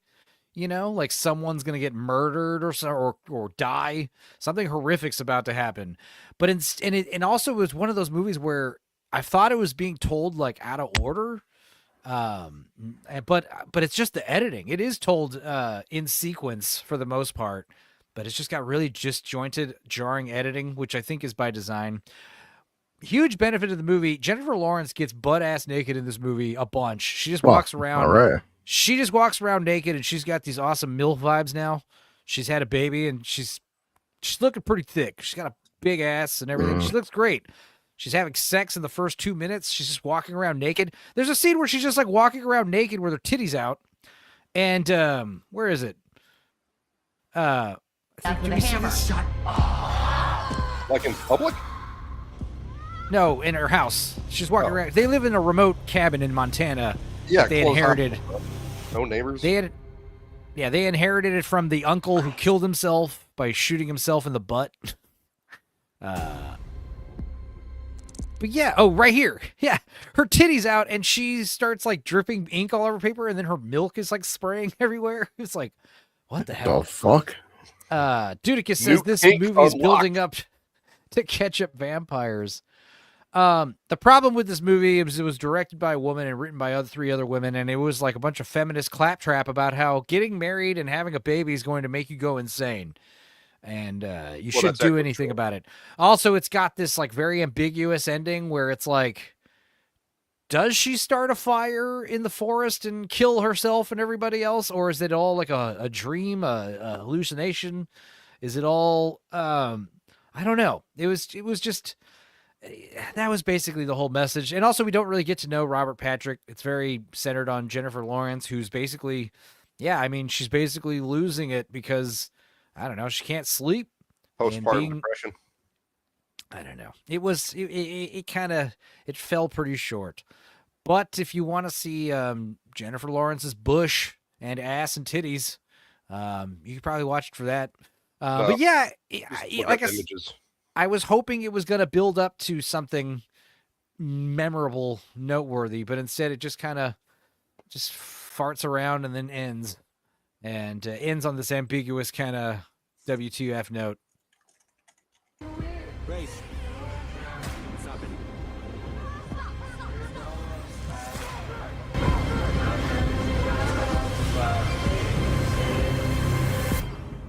That trailer looks cool. Yeah, that's why I watched this movie. It's on a lot of. I think Jennifer Lawrence got an Oscar nom, or I'm sorry, Golden Globe nom. Maybe I might be wrong. I would be shocked if she won, but sure, she can get nominated. Like I said, she got nude a lot, so that's worth something. She'll be the first. She'll claim to be the first adult film star now. That's that good stick. Robert Patrick, he's a good. He chooses to do some pretty interesting movies. So The Lighthouse. Yeah, I do like Robert Patrick. it was one of those things where when the movie ended, I was going to correct him too, but I didn't. When I saw that the movie ended and it just said written by 3 ladies, I was like, like you have 3 writers and not a single man, and it's a movie about a marriage. Like come on. Feel like it would have been appropriate to have a male perspective. I do like Pattinson he's breaking from the Twilight curse. His whole life won't be just to a fucking sparkly vampire. I didn't watch Mickey 17. That poor bastard. He was trying. I give him all credit because he was trying so hard to fucking. Did you watch it? Did you like it? Oh no, it's terrible. But his performance though. But saying because he was doing different accents and he was covering the Jersey accent, and he said he was playing off himself. The poor bastard said Pattinson was giving his all for that film. I respected what he's doing in the movie, not the movie itself. But what did he do? He did like you said, The Lighthouse was great, and Good Time. The Good Time was awesome. Yeah. Have you guys seen YOLO: The Rainbow Trinity? I have not. Looking it up, Adult Swim. That's what I'm going to name my computer now. YOLO: The Rainbow Trinity. Let's see, what is this? I clicked the wrong button again, didn't I? Share screen. YOLO. Yeah, Obidina, that's what I heard the most. Was Let's see here. It was just so awful. Oh yeah, like the character's awful. He acts it poorly. It's poorly written. Oh yeah. Yeah, and that's the other thing is like the guy who made Parasite, right? And everyone loved it. So then it's like the big producers, they get their fingers into you. Parasite was literally and metaphorically. I don't think it should have won Best American Picture or Best English Picture. Yeah. Yeah, it'll be interesting if I don't think it will win, but what was nominated? I saw it. It was good. No Other Choice. That'd be interesting if that won again. Because, Robert Patrick is only 67. Looks about 114. He's 4 years older than Tom Cruise. Yeah. Yeah, it's not everybody ages the same. Patrick's looking pretty rough. Ruffalo ruined something? Shocker. I liked him in Collateral, where he's like that cholo LA detective who gets gunned down at the outside of the nightclub. Yeah. You think he's going to save the day? Trump going I just hate everything. Everything sucks. Mm-hmm. Let's see here. All right, let's see what this is. This YOLO shit. Who are you two girls? We're Rachel and Sarah, the best power duo of besties in New South Wales. With Australia again. This is Adult Swim, though. your bestie by your side, the world's just better. Ooh, yay! Parties are better. I'm getting like Super Jail vibes. Not Yes. really. Kinda, yeah. It's complete insanity. There's a balloon playing the drums. Is this show good or not? It's difficult to tell nowadays with Adult Swim. What did I watch? Oh, I that tried was Adult that Swim? Renegade Angel thing. That's Oh yeah, XRA. That's insane, right? it's not for me. Like I saw it a few times back when I was like smoking pot all day long. I was like, this is crazy, man. This is great. This is wild. What is There's this? just a lot of really great like puns that are like pretty next level. Like what did Dudicus said in Creepshow 2, man burglar, what's it? vehicular manburger helper. Like, shit like that. Those are weird XRA quotes. XRA is one of those shows you have to watch with subtitles. You have to watch it with subtitles, and you're gonna do a lot of like rewinding. Like, what the fuck did they do? What was that line? Yeah, I didn't. I easily It's missed a whole insane. lot of stuff because my brain is trying to process what just happened, and I'm Yes, missing what's happening on you screen. need like 110% to watch 110% brain power to watch XRA. It's like that Rick and Morty meme. You needed an IQ of at least 140 to watch XRA. Let's see. Yeah, Die My Love. I don't know. Can't really recommend it unless you want to see Tid. But if you want some feminist claptrap about how marriage is bad for you, you might like it. Marriage and children. I don't really want to talk about the Supergirl trailer. I'm but, good. I love that song though. This is the old trailer. This is the teaser to the teaser. Thank God. That's right. Yeah. Now, how does music, because it's part of the trailer, but then did they fucking flag your channel for showing the music or playing the music? I never understand that because it's a popular song. Yeah, people are showing the trailers, but then don't you get flagged for having the music? I never got that. Dude, it's so stupid because you're allowed to show, like, I put music and stuff in the thing all the time. The people are complaining. Who was it? There was some guy. What's that black movie guy? He wears sunglasses. Denzel Washington. No, YouTuber. But he was saying this is the last time I'm ever watching a WB trailer on my channel. Never reacting to another WB trailer again. Because he says because it was someone we don't know, bigger guy. But he said it's because Warner Brothers is out dishing out strikes. And I was like, I think he means copyright claims, which basically means, you can't get ad revenue from the video. Mm-hmm. Who cares? Who cares? I just wasn't sure if they were going to block your video or strike you because it seems like every fucking week they keep making shit worse, dude. There's a very good chance if it's a big song that the video might get blocked in Russia because a lot of the music labels are cunts, and it's like a kind of type of virtue signaling that they've been doing for several years. Texas makes vodka. We have Tito's. We don't. But I've joked about how because of the Ukrainian war, if the Ukrainian war were to wrap up, then yes, hopefully these songs will stop getting blocked in Russia. These videos and stuff, because who cares? Now, granted, you're still going to get a copyright claim. They claim the song and it's theirs, and they tend to be less lenient on fair use. Like, oh, we were talking over this or whatever. They don't care.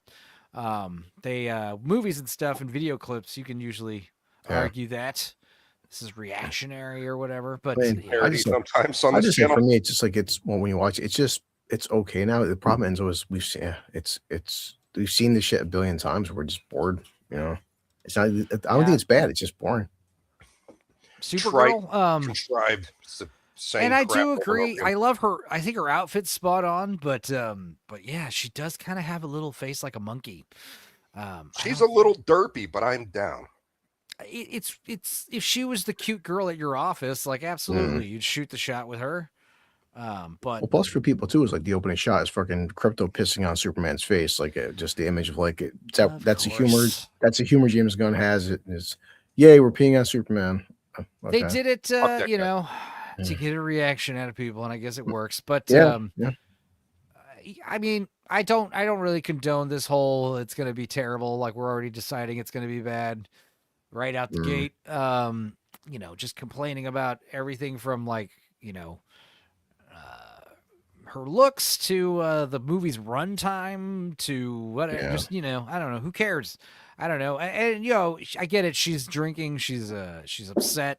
Yeah. It kind of makes sense because she is depressed and she watched her planet get destroyed, and that's kind of the thing. Oh my God, truth, justice, whatever, and a better tomorrow. I mean, that kind of explains her mentality. I don't think she should be just like Superman right out the gate. Waving the American flag and stuff. That's creepy as shit. I just got done brushing my beard, and there he goes. Yeah. Yeah. It's actually relaxing. gotta keep it cool. I don't know. I don't know what to think about it. Like I said, I didn't mind the Superman movie. I thought it was better than fucking Man of Steel. I changed someone's mind in a chat thread, which has never happened in the history of the internet. I was saying there's a lot that I don't like about what's going on. There's a lot of, like I mentioned, that it's trite. I don't think it's going to be good. You look at who's doing it, and the response was the same old one, like, "Oh, have you watched it? No. Then how can you judge?" Like, well, you think about a book. You don't judge a book by its cover. But I've read 12 of these books already. They're bad, and this is the same writer, and this is the synopsis. So I can read the synopsis of this next book that this asshole's written and go, it's probably not going to be good. I don't think that's a leap in logic. Yeah. Supergirl. Yeah. I mean, the whole point of a trailer should make you want to see a film, be excited. There's nothing about this. It seems like one of the films where, I'll watch it out of curiosity. I'm not excited about Supergirl, really. I'm not excited. The only thing that grabbed me was the song because I love Blondie. Yeah. That's yeah, like you said, it's like written by some rando. It's like, okay. I don't know. Like I said, I like Superman as a standalone movie. I thought it would have been cool. They should do a totally different approach with movies. Like, stop trying to make everything serialized and continuations. I think if they just did, like, let's say they did 5 Batman movies, and each Batman movie was like different look, different vibe, different director, different story. But it's Batman. We all know Batman. The next Superman movie should take place in the 40s for no reason. Kind of like how Shin Godzilla and -1 was the follow-up to Shin Godzilla. It wasn't Shin Godzilla 2. It was another Godzilla movie. Oh, Fantastic Four. Another good example. I think we need to pivot away from these cinematic universes that have cohesion. And I think we need to just go, especially with these really big IPs that everyone knows about. We don't need to keep doing the Superman verse or whatever. Like I said, Batman, the next Batman movie, just do a totally different Batman movie. Don't do Batman, Robert Pattinson sequel. We got Clayface this time. Just change it up. And then also the idea you don't need to pay these actors like inflated amounts because they keep coming back to the same roles over and over. Get a brand new guy to play Superman every movie. Who gives a shit? Or stop label slapping. You said the Godzilla 98 movie could have been named something else. But they had to label slap Godzilla on it. Like, this could be more of a Hancock situation, right? So one of the times that worked, because like Hollywood's probably got some decent scripts running around, but they don't have that appeal. So yeah, I mean, turn it into, like, what was it? Simon Says got turned into Lethal Weapon 4, but then it got turned into Die Hard 3. And I actually love that it's Die Hard 3, but I mean, it's like Blue Collar always says, it's like there's so many, like there's almost like there's 100 years worth of comic books to draw upon, and just take one of the floppy stories and turn it into a movie. That's what this is. This is what's the problem too? But then they have the whole, like, it's from Woman of Tomorrow. Okay, but that book's new, and the book sucks. It came out 3 years ago. It's like, okay, Supergirl was created in fucking 1959. You're telling me the past 85 years you had to pick a story came out 2 years ago? Yeah, but I don't like that. Same thing with they were doing Superman is based on kind of All-Star Superman, which not really. No. But then on top of that, we're trying to get more contemporary with it, so we're getting contemporary sources, and it's like more. That's not necessary. All-Star Superman might be my favorite Superman movie. Yeah, Enzo, you don't love all these adaptations of Batman's Long Halloween? Yeah, just keep doing Long Halloween over and over again. Okay. Well, I remember thinking the animated Long Halloween. I remember thinking in like the, what was it, 90s, late 90s, early 2000s, like Long Halloween would be such a sick movie. And then here we are. Yeah. And just the idea of the Joker and Two-Face teaming up together, and also the Calendar Man killer and all that stuff, or whatever. Yeah, is that what his name was? Yeah. Now we have a whole bunch of them. They just unlocked Arkham. I mean, all the crazies came out. Yeah. Plus, the biggest issue is the budgets, because when you have a director like the first Deadpool overhit, Deadpool 1 cost $50 million, so they had to really fucking try. This should cost $200 million. Okay, I think that first of all, we'd need some kind of like Doge type thing for Hollywood to clear out all the bloat. You got to get rid of all these unnecessary positions, like kissing counselors or whatever the fuck they're called. How are you still getting money from all these? What is it? $20 billion in the last few years, just for one studio's losses. How are you? How still sick would it be if Supergirl wrestled a woman in a pool in this movie? Like, you know how amazing that would be? Yeah, Adam Gray is on top. We would freak out. Like, you would be alone in a theater and Supergirl wrestles a woman in a pool, and you'd be the only one be like, whoa, whoa. And everyone would be like, what? What's going on? Calm down. And be like, holy shit, it's been prophesized. Then a female Green Lantern gets in the pool and they just hold each other's wrists for 5 minutes. I'd be like, James Gunn has been watching WON cinema? Oh my God. Maybe James Gunn can fund the other projects. James Gunn can give, what's his name? Jonathan Rios. Yeah, Jonathan Rios. Get Jonathan Rios a check for, a couple grand, 20 grand. He doesn't get his mom's Social Security check anymore. God, that was terrible to find out. That was awful. Yeah. Also, it was weird to find out that he was using his mom's Social Security money to make those videos. That's what I was saying. Yeah, and she passed away, so he doesn't have her checks anymore. Yeah, that was a pretty sad update we got at the middle of this year. It's terrible. I heard Lance was saying he gave is this true, Blue Collar, that Lance shouted out the Supergirl videos on Critical Drinkers Open Bar? You don't remember? Yeah. Yes. I did. I'd give it a second because there's so much we covered a lot of topics. That's why. Yeah. Yeah. I skimmed it looking for it. I couldn't find it. I need to tell Lance to tell me exactly where so I can, I don't know. I would love to see the guy make his last 3 Supergirl pool movies. I'd rather see that over this new Supergirl movie for sure. Well, the couple in Florida makes the movies, and he just does the editing and all of the sound and CGI effects and stuff. Right. All right. What else we got? I think we should take a trip to Florida and watch it live action or live. Another Robert Pattinson film, The Drama from A24. What is this? Am I sensing some nerves? Little camera shy? Oh, her Let's do a little again. warm-up so we're feeling revved up and comfortable for your wedding day. Yeah? All right, let's try it. Let's do a little warm-up. Up on our feet. Up on our feet here.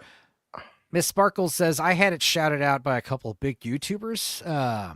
And then Irwin's Potato says, I was disappointed Blue Collar Loser didn't shout out Stupenzocast.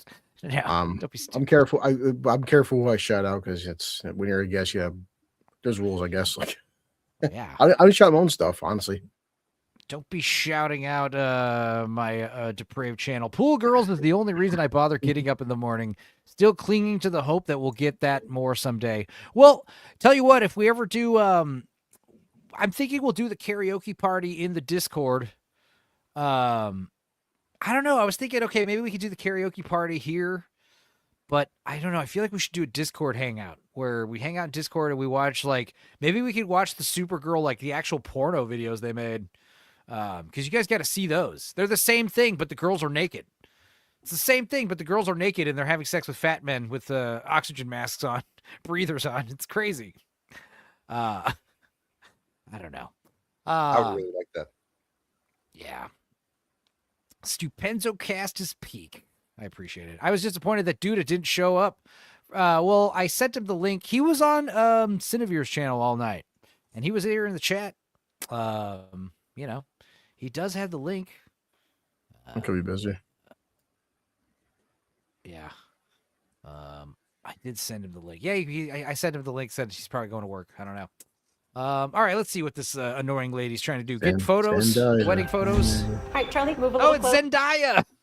Yeah. Zendaya and Robert Pattinson. I'm so happy. Let's do a little warm-up so we're feeling revved up and comfortable for your wedding day. Yeah? All right, let's try it. Let's do a little warm-up. Up on our feet.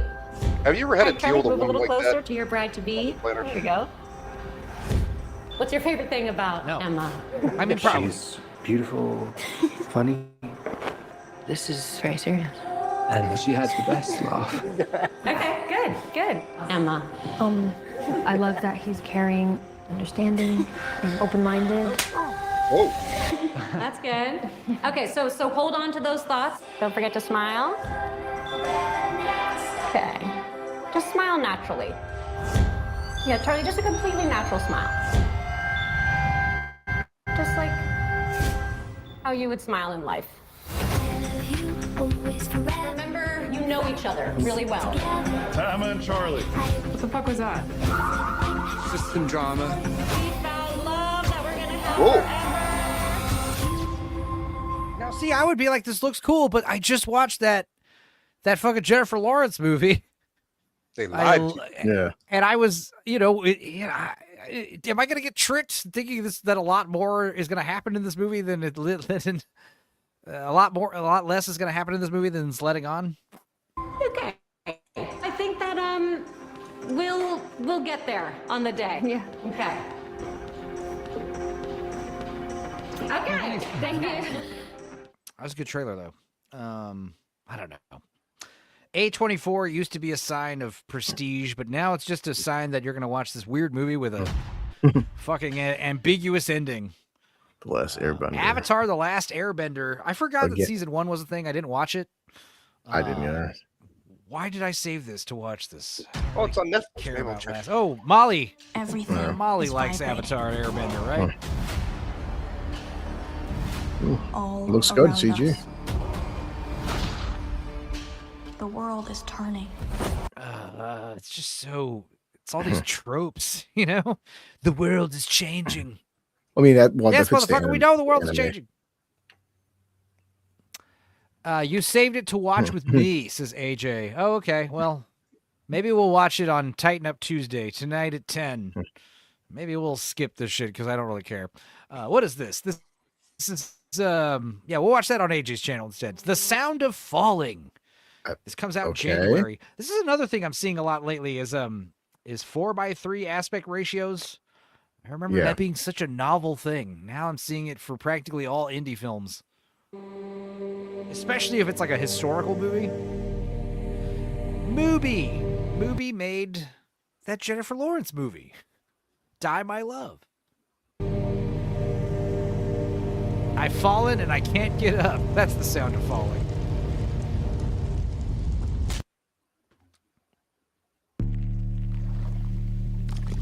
Oh, Ich it's habe auch so getan, a als würde ich German nicht merken, wie film. sie mich angucken.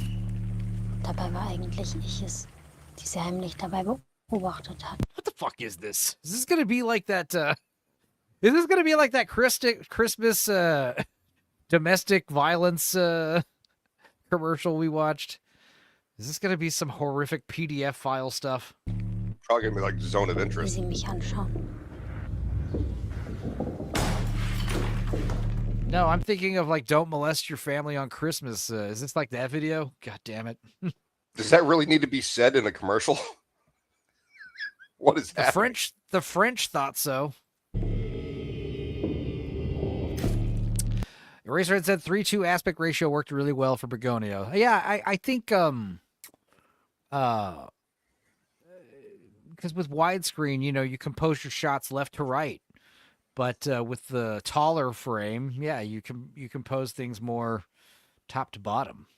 And it's interesting. That's kind of why I watched they were talking about the very first Jurassic Park movie is in 16:9, which is the standard like taller letterboxed. And the reason they did that is so the dinosaurs could take up more vertical space and look taller.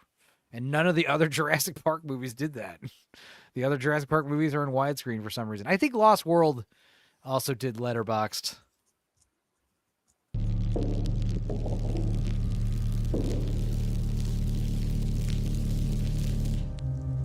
Wie lange man wohl glücklich spielen kann, ohne dass es jemand merkt. Well, this looked like a period piece, but there's a... Yeah. Wenn ich meinem Herzen befehle, dass es stehen bleiben soll. All right, what is this about? These goddamn avant-garde films from writer-director Masha Shalinsky. This incomparable Cannes Jury Prize winner opens in U.S. The fuck's it about? Like, come on. I don't have all day here, folks. It's about the sound of falling. Sound of falling. I was just gonna say that. All right, a remote German farm harbors generations of secrets. Oh God, There you here we go. go. 4 women separated by decades, but Okay. united By by decades. trauma. If these Uncover the walls truth. reckon. Yeah. So basically, What the four fuck, man? That was generations. an amazing joke, and you just skipped right over it. I heard it. No, I heard it. 4 generations of women being abused on a farm. Hooray. Enzo is dressed like a creeper today, like he should be outside waiting in a van to kidnap you. I'm just wearing a hoodie. I'm wearing the same thing I was wearing on Sunday. Tut es das nicht? Würde es jetzt aufhören zu schlagen? Wenn ich es wirklich, wirklich wollen würde. Found schlagen. Willkommen, bienvenue. Oh! Rapist. Jetzt. Oh, God. That's got to be a really nasty way to go, getting hacked These up by a feminist cop. films are getting dark. They're getting too dark and twisted. If you guys want to watch a really cool, like, feminist folklore horror, folk horror film, there's one called Hagazusa. I highly recommend Hagazusa from a few years back. That was a crazy ass movie. It was a horror film set in like some Nordic village, and it was like the story of this like woman and her. It was like kind of like an anthology, but they were like stories were like related to each other. But it was freaky, man. Hagazusa. Definitely recommend that one. Bless you. Yeah, are we hearing like a mute button or something? We're hearing like some kind of you're pressing something. Is this it? That's what it is. Yeah, whatever that is, we hear it. That's my little headset clicker. We hear it loudly. Click, clack. So I opened a can of beer and I didn't want to make. It's easier just to click that because it's right next to my hand than moving the mouse.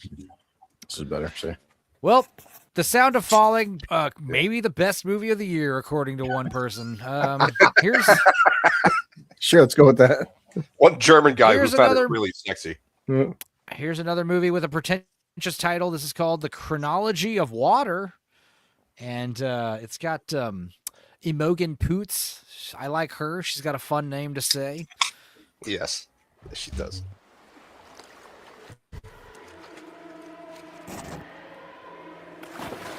She was in I'm that starting to notice a HBO pattern. She was in that HBO series that was really good for like 3 episodes, and then it just turned into a turd. Which was Kristen Stewart. Oh, I think it was Roadies. Oh boy, I'm buying 2 tickets now. She was a roadie, but I don't remember the name of the show on HBO. I'm not interested in this movie now. It's directed by Bella from Twilight. That's why she's been doing these press tours talking about how it's really hard to make movies and such. She's done some indie work as well. Dude, yeah, what was it? Dude, did you watch Private Shop? No, last year's movie, Love Lies Bleeding. Did Blue Collar watch that? No, About I the think weightlifters. No, I remember hearing about it though. I remember on goddamn Open Bar, you guys were talking about Kristen Stewart. That was one part I randomly clicked to, and you saying Kristen Stewart, oh, she was in, I liked Underwater, you guys were saying. Yeah. And none of you guys knew what the fuck Love Lies Bleeding was. Love Lies Bleeding was like one of the best movies I watched last year. It kicked ass. Well, and see the she recent kicks ass in pictures? that movie. Like she's like Skeletor. She's doing Ozempic shit. Where she's like, She looked pretty rough in Love Lies Bleeding, but it worked because the movie was about like these 2 lesbian gym rats who do steroids and drugs and commit crimes. And Ed Harris is in it, and it's like a big like murder kind of cover-up movie. And this sounds it was amazing. violent. It was awesome, and it's got that muscly bitch. I was saying she looked pretty hot in it for a muscly chick. Yeah, it was good. It was a good one. So Kristen Stewart, yeah, I mean, she was in that. She was in Underwater, and she was in Panic Room. I like Panic Room. That's a good one. That was pre-Twilight. I mean, yeah. I remember watching that movie in the theaters, and I was like, "Is that a boy or a girl?" And they didn't clear that up until like an hour into the movie. Where Jodie Foster's like, please, you have to let me go to her. And I was like, oh, it's a girl. Okay. I couldn't She was tell. also in that movie with Ben Foster. I think she was the daughter, where it's a home invasion. I can't think of it. Ben Foster. I know who he is. But I don't It's know gonna what kill movie me. you're talking about. I gotta look it up. Google it. There's also, she was in, was it Zarathustra? No. She was Jumanji movie? Yeah. Zagartha? Oh, Wait, you know, Zathura. Zathura. Because Zarathustra is that German thing. She's in Zathura. Never saw that one. Kid Icarus. So much fun. Going to play Kid Icarus on NES while I lurk. Hell yeah. I love Bubble Bobble. That was my favorite Nintendo game. Bubble Bobble's hilarious because well, let me just show you why it's hilarious. First of all, you guys know Bubble Bobble? Yes. Yeah, of course. It's little dinosaurs that yeah, they're like little bubble dragons or something. Baby dragons, I think is what it is, maybe. It's so cute. But yeah, Bubble Bobble was one of my favorite games because I was good at it. But like, yeah, the idea is like it's 99 levels of bubble popping madness, and you catch the bad guys in bubbles, and if you pop all the bubbles at once, multiple bubbles at once with bad guys in them, you get all this variety of fruit and shit. If you pop them all at once, one at a time, you only get oranges. They're 100 points. If you pop 10 at a time, you get fucking candy canes and cake and whatever the fuck, I don't know. There's like shoes and all kinds of weird shit you eat. Gives you superpowers. But the best thing about the game, and by that I mean the worst thing, is there's this song that plays throughout that game. And holy fuck, man. It just repeats for the whole, like, how many hours does it take to beat that game? An hour? Half an hour? 2 hours to beat the game? Jesus Christ. I mean, it's been a while, but this song will drive you insane. Because, I mean, that's the easy way to play it, right? You play it on, you turn the volume down and you put on whatever music you want. But the hard way to play it is just having this song playing on loop for 2 hours.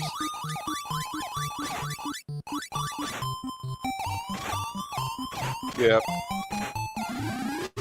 They also had an arcade game that was you fire this bubble cannon at this string of bubbles. Oh, at yeah, the top Bust a Move. Colors, and you've got to match the colors. Bust a Move. Yeah, that's it. Yeah, Bust a Move. Yeah, that was like their little follow-up. Yeah, Bubble Bobble was my favorite. No, says Miss Sparkles. Wrecking Crew also had 100 levels, never beat all of them. Yeah, the best was when you beat Bubble Bobble. It's 99 levels plus a bad guy. And you beat the bad guy, and you're like, for the happy ending, you got to beat it with 2 players. And you're like, motherfucker.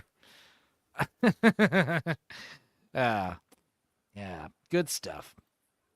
Let's see. Let's go back to Kristen Stewart's new movie. I've lost interest all of a sudden.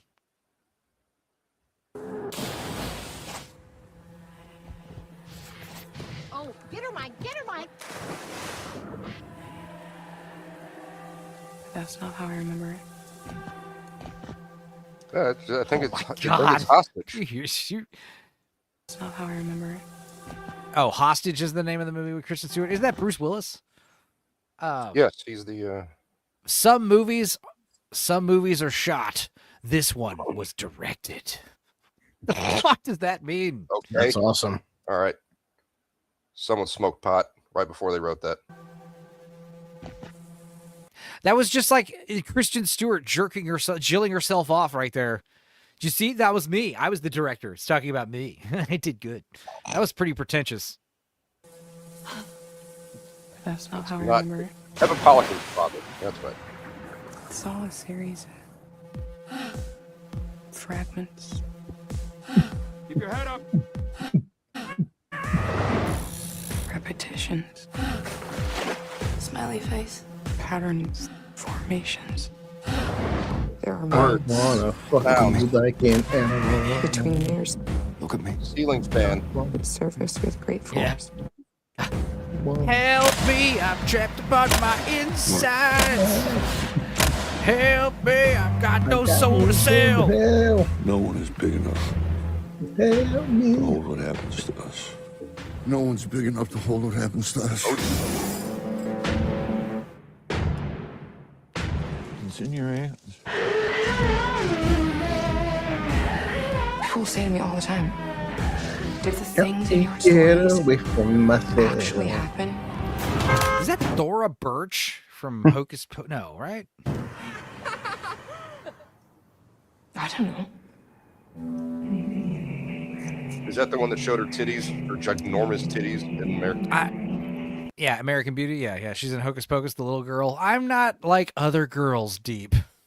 Yeah, this is I'm not like other girls, the movie. What is up with this look of woman? Yeah, I think it's you have your bleach dyed hair and you have your roots showing. I don't know. Is this an incest lesbian drama? I have no idea what it's about. Yes. Let's see what the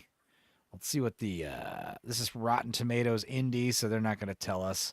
There was the Shannon system. I think it's Marissa and Carissa Shannon, who were really hot twins. They got into Playboy, and they like slept in the same bed, and they apparently got down with each other. When I was younger, I was like, "That's really hot," and I started getting on. I'm like, "Wait, oh, that's gross."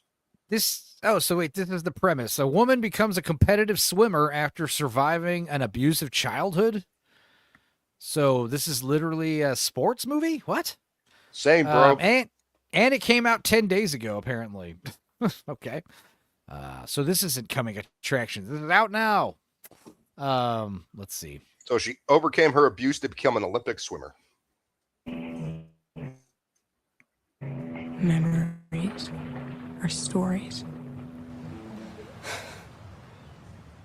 So you better come up with one you can live with. A bunch of these are sounding like the movies that are up for Best Picture in the Naked Gun 3.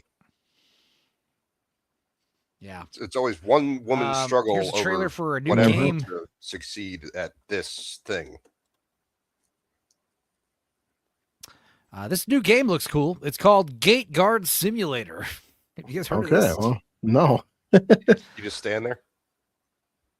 The guard is a pig. I think so. Rusted mail, too dumb to stand, too drunk to fail. If hell broke loose, get out of here. E, All right. Wake up. Equipped armor. Thanks, Steven. Stand by the gate. Cracking skulls and busting wigs. Oh, the fist bump. Oh, you have to. It's like Papers, Please. Yeah, you have to make sure you don't let an assassin in or whatever.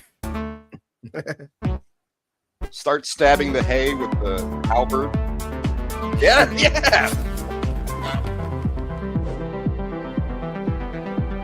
I can't believe they called that. Keanu Reeves, but old. Boosh would like this. Enzo, do you play games? Not really. No. I need to install Alien Isolation and play that on a stream one of these days. That'd be fun. I have it. I own it on Steam. I also, I got the Jackbox games. We haven't played that in a while. Maybe we'll do that for the 750 sub. Play games now. Jackbox. Enzo, if you're not a big gamer, like if Nadia can play a game, then you can play a game. They're making more No, I accessible mean, I for- play the shit out of Grand Theft Auto and stuff. I just haven't played games in a while. Yeah. They require 100% attention and full time. Yeah, if I could start playing games on the computer, Steam wise, and Well, stream it depends it, on the that'd be game. fun. Half the goddamn Boosh knows half the games now are fucking 15 minutes of cutscenes. You can go take a piss, go get a drink, come back, and Yeah. Plus, there's I things could like do that with The Witcher. You get into a dialogue tree. oh god damn. definitely don't want to let a ginger in. What if they reproduced? She has plague. Don't let her in. Even if it's just pork. Throw acid in her face. Okay. No rabbits. Kill all the rabbits except bribe. Do you accept a bribe and let the rabbits in? I want to play this game.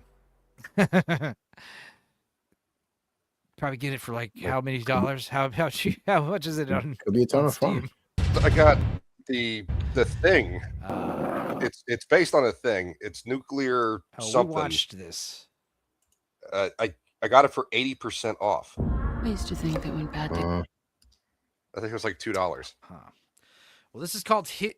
This is from Netflix, so I'm obviously less enthused. But it's called His and Hers, and it's got what's her name? Tessa Thompson. I used to think that when bad things happen that it was just random chaos. That bad things happen because you bring them on yourself. Headstone on the grave. They got her in Westworld right when it started falling down. Oh, they found a body. Punisher. Let me take it as a field reporter. It could be nothing. I think we both know it's not nothing. And I don't want the world to know. Woman's died. But right Baron now, we Paul, can't is give that you his any name? more than that. That's all we got. Thank you. Well, Johnny B. Is it true you knew her? Jeez, what was with that reporter? Okay, one thing I'll say right now is this is another trend I'm noticing. Okay, so Hollywood is fixing this low contrast. Like everything in movies is like gray and brown, and there's hardly any like blacks, like shades of like actual black. There's no high contrast lighting. There's like, no more this black looks people. Got it. better. No, this looks better. But the other thing I'm noticing that movies are doing now is they're giving everything the cinematic, what was it? The cinematic look with the low, everything's out of focus in the background. And I remember thinking like Boogie Nights looks so good because it did that. But now like every movie does that. And I don't know. Does it make everything look more professional? No. More movie-like? I don't know. It makes you focus on his character a lot more than what's going on in the background. reporter? Which is, Yeah. you know, It's my wife. if there's a murder mystery going on, I'd like to see what's happening behind him. But this is like good. This is good lighting right here, where you have this subject, light subject on a dark background, stands out really well.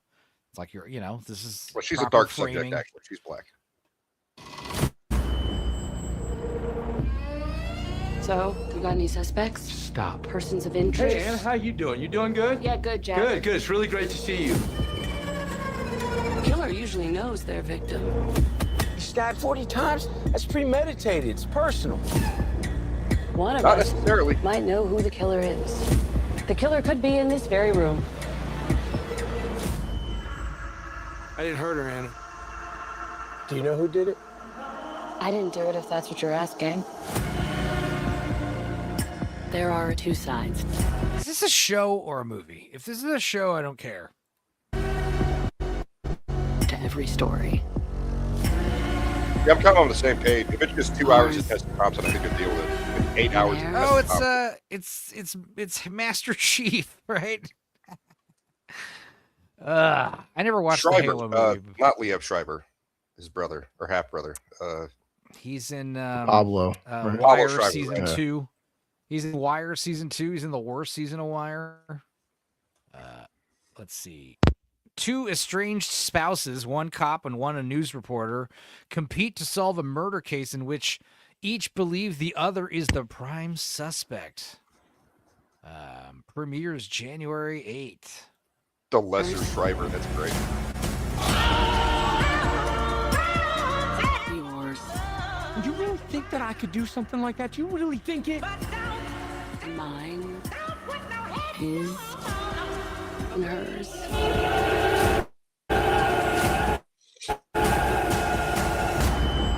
Which means someone is always lying. Don't put no headstone on the grave. I don't know. These trailers all suck so far.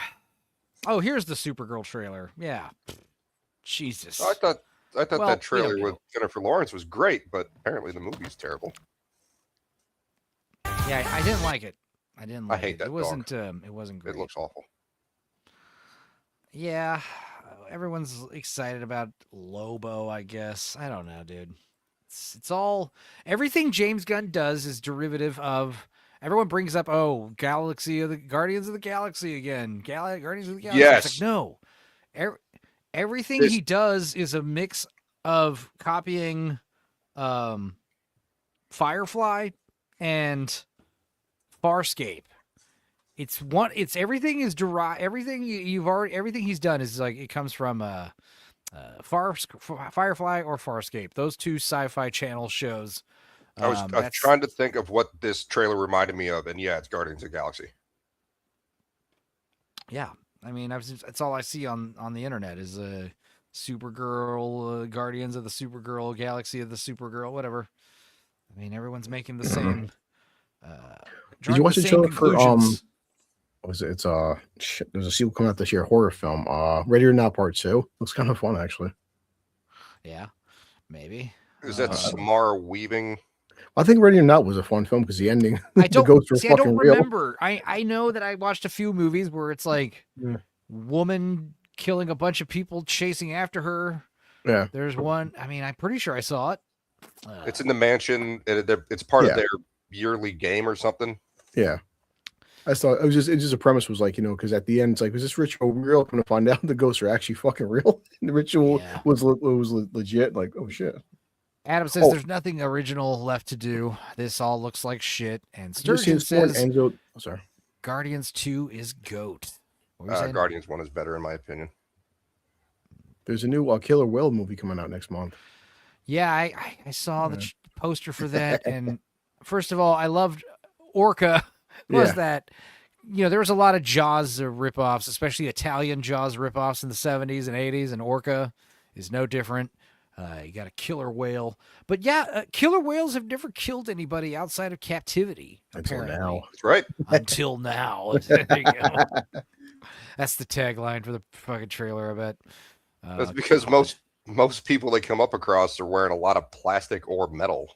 They don't want to eat that. No, they only kill people in captivity because they're like, fuck you, get me out of this tank. Right, but they're not wearing scuba gear or a snorkel and stuff. And yeah, get me out of the tank. Killer whales could totally kill people if they wanted to. I mean, they don't for some reason. They're man-evolved, just like dolphins. All right, maybe this will be a good trailer. Like, have you seen them flip steels around with their tails? Yeah, they're sadistic. Yeah, they absolutely are. Yep, or penguins or whatever. All right, so this is called The Moment. This is also A24. I don't know, man. This might be bad. Hi, it's Charlie XCX. Charlie XCX? What? Is this a concert? Are you having a brat summer? I'm sorry, what is it again? Is it? We agreed to brat summer forever. Don't you just think the whole, keep having a brat summer thing is a bit cringe? It's like a music documentary about it. Is it out of sync for anyone else or just me? It's all cringe. Good to go again? Charlie XCX, how do we keep this brat thing going? The labels like more brat forever. And you know what? Well, that's Rosanna Arquette, so maybe not. Maybe they're right. Oh, for fuck's sake. I'm so sorry. That will never happen again. 365, go. We've got Amazon financing a concert film. Like this? Is that hot? So we got the director. Been holed up in here with quite a few artists. Some of these elements will probably turn people off. We don't want to offend anyone. Do we do a little key? Should we have a little line on it go? Yeah. Sorry, I'm really confused right now. She's singing about cocaine. Literally or metaphorically? What's metaphorical cocaine? Charlie, you saved my life. Hold it back. Big smiles, big smiles. This is real? Yeah. I thought this was literally a joke. Everybody's so desperate for me to be fucking innovative all the time and fucking. What is this? This is interesting. Is it the movie? Is it a documentary? What? She's playing herself. What is? Cool. Got a new green. Everybody's like, what do you want? What do you want? What do you want? Well, I don't fucking know. Why fucking? Is this like a puff piece movie where they're trying to make Charlie XCX more of a name brand? She's pretty famous, right? Everyone. She's this British pop star. I know who she is. I couldn't tell you one of her songs. Want him.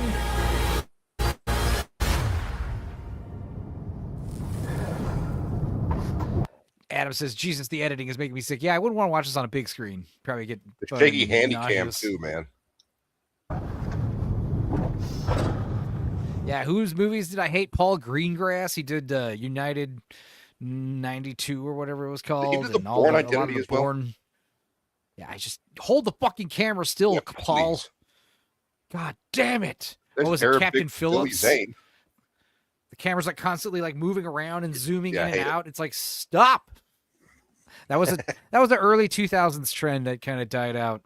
Can we open a window? I can understand the found footage stuff, but oh yeah, she did that song. I don't care. I love it. Right? That's I know that song. Forever. The name. My kids just love Brat. Oh, so cool. Is anybody looking out for her? Delete this. You've seen Charlie. Charlie, you do need rest. The second people are getting sick of you, that's when you have to go even harder. Make a movie. Step inside this. Do you guys recognize any of the names except for Alexander Skarsgård? Distance 25 feet. Yes. Okay. Rosanna Arquette. I mean, come on. Oh, I haven't seen her name yet. They listed her Why earlier. would I be inside it if it was I don't know. This looks really meta. I don't know if it's going to be good. 3, 2, 1, light it!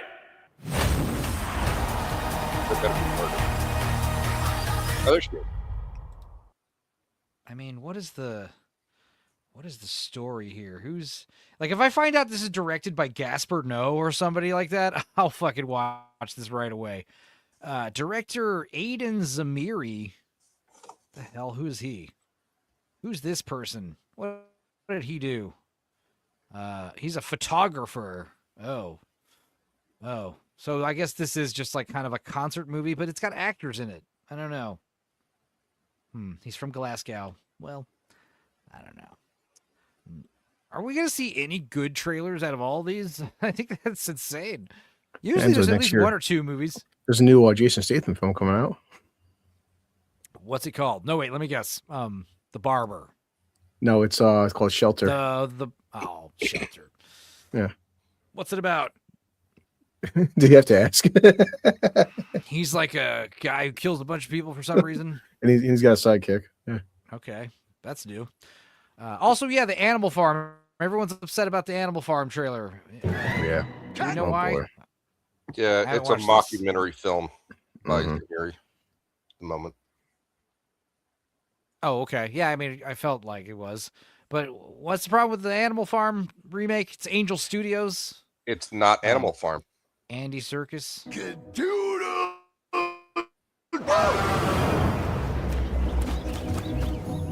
Hi, Lucky. What's up? We are going on vacation. I do hope it's somewhere good. What does that say? Laughter House. That sounds awesome. I love to laugh. Animal Farm. Tommy. A slaughterhouse.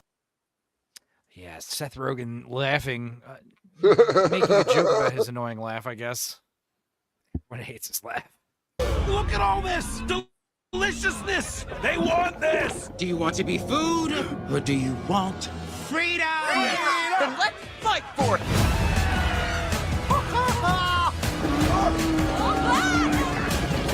We're free. Whatever goes upon 2 legs is an enemy. 4 legs, good. 2 legs, bad. No animal shall wear clothes. Huh? What? We're show pigs. And all animals are equal. Animals running a farm? I had to see it for myself. Wait a minute. What? This looks shit. Oh, so cute. Activate cute eyes. I'd rather gouge them out. Andy Serkis? What the fuck? What are you doing, Andy? I don't know. I want that farm.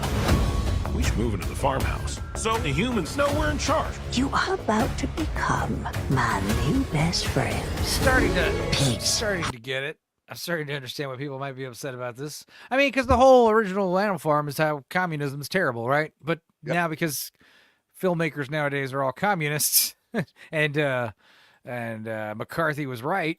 Yeah, this is anti-capitalist, which is really ironic because without capitalism, they wouldn't be able to make it. Because if they tried to make an anti-communist movie in a communist country, they'd fucking will.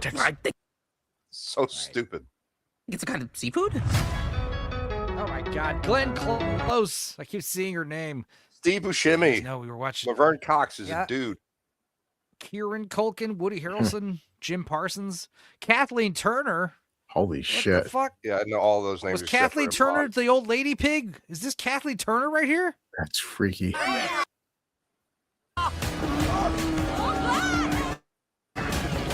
We're free. Based on George Orwell. No, it's not. No, that's not Kathleen Turner, is it? That's not her. I think she's the human, right?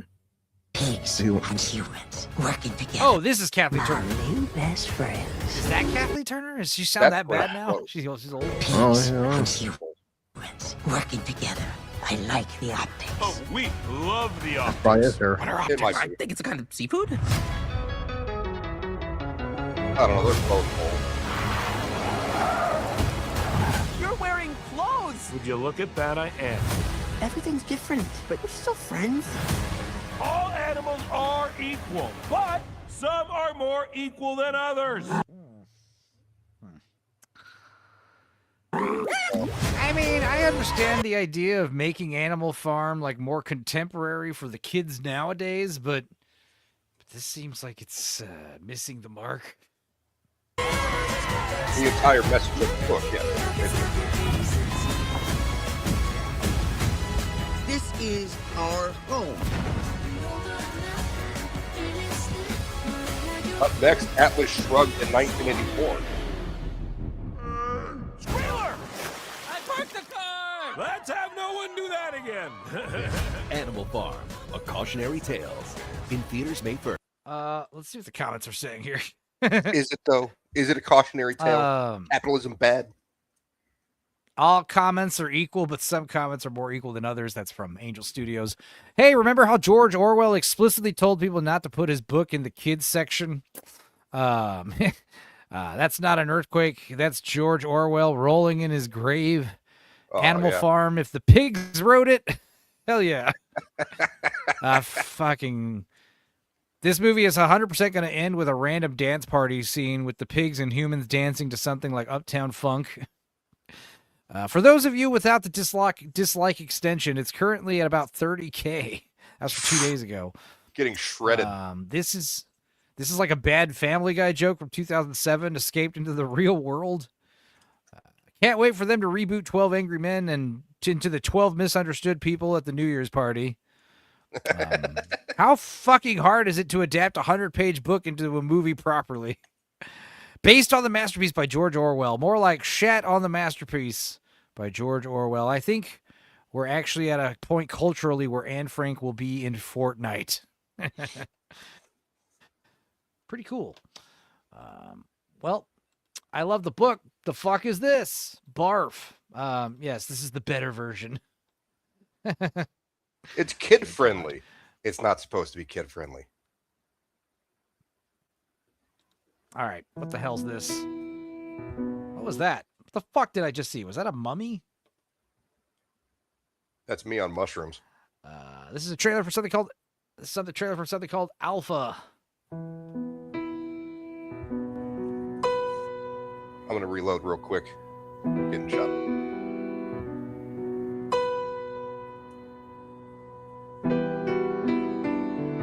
No heroin? No. What?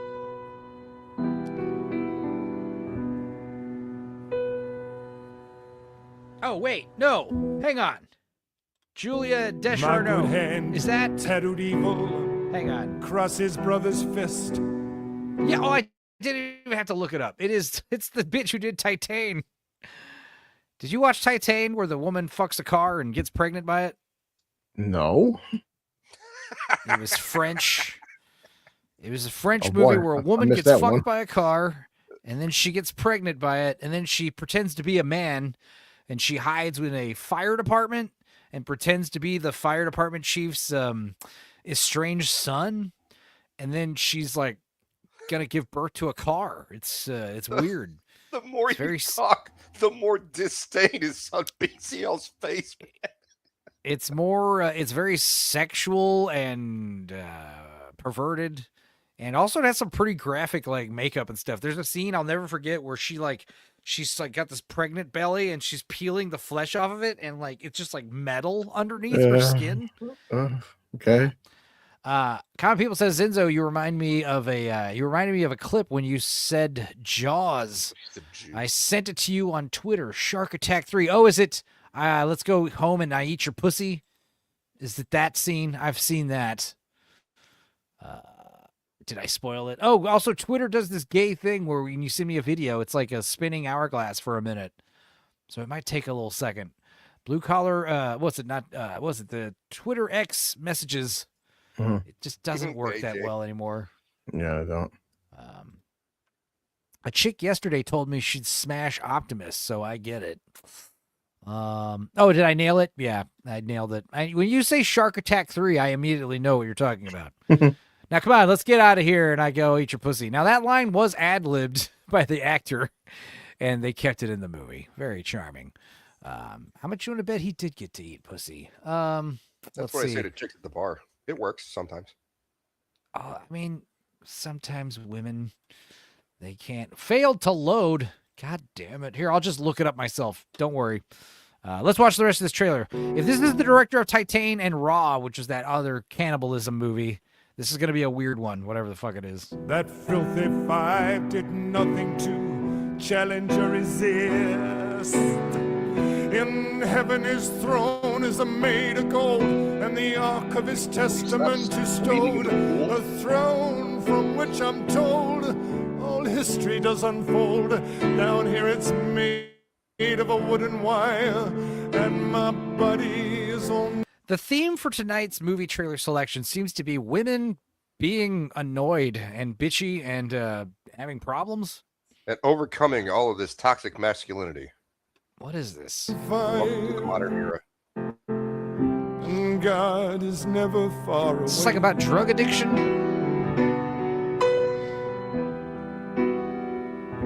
Harry Potter glasses. And the mercy seat is a smoking, and I think my head is melting. In a way, I'm helping to be done with all this twisting of the truth. A lie for a lie and a tooth for a tooth. And anyway, I got nothing left to lose, and I'm not afraid to die. Fuck. And I think Well, that was the This is like zombies? in a way, I'm Whoa. spoiling all the fun with all this truth and consequence. Is it like zombies or something? Happy zombies. And I'm not afraid I told you it was going to be weird. I fucking knew it. to die. Alpha. What the fuck does that title mean? I don't know. I might have to see this. Alpha, a troubled 13-year-old. Her name is Alpha. A troubled 13-year-old lives with her single mom. Their world collapses the day she returns from school with a tattoo on her arm. What? That's brief. What? What does that even mean? I gotta figure out more. 2026. The father left. Everything went downhill from there. It's his fault.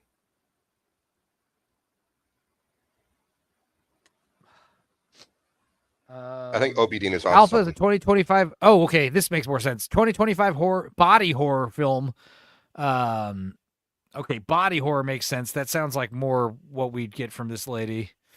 Okay, it follows a teen girl who, after returning home from school with a tattoo, is feared to have contracted a new lethal blood-borne disease. What?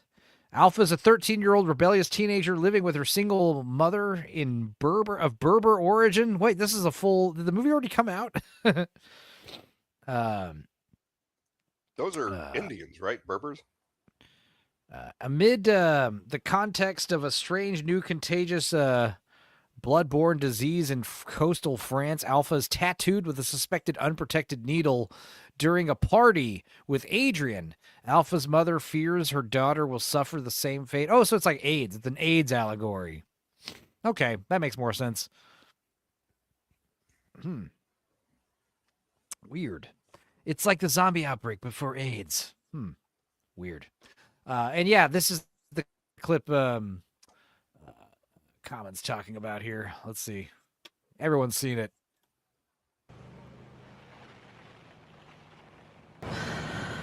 I'm exhausted. Yeah, me too, but, you know, I'm really wired. What do you say I take you home and eat your pussy? Is that the chick from Full Eclipse? I have no idea. Probably. Maybe. Who cares? Oh, yeah. New trailer dropped today. This is the big one. This one actually... It's a new Spielberg one. Steven Spielberg, could he be cooking again? Could this be him cooking? He's back with David Cope. I hope he's got his traditional DOP, Janus, and John Williams. In terms of trailers, it's a good trailer. I'm excited. Let's watch this trailer. The Triller, as some people call it. Oh, and also, yeah, I guess we'll be bouncing out of here in about 50 minutes to go to Lance's channel and talk about Rob Reiner and other movies I watched.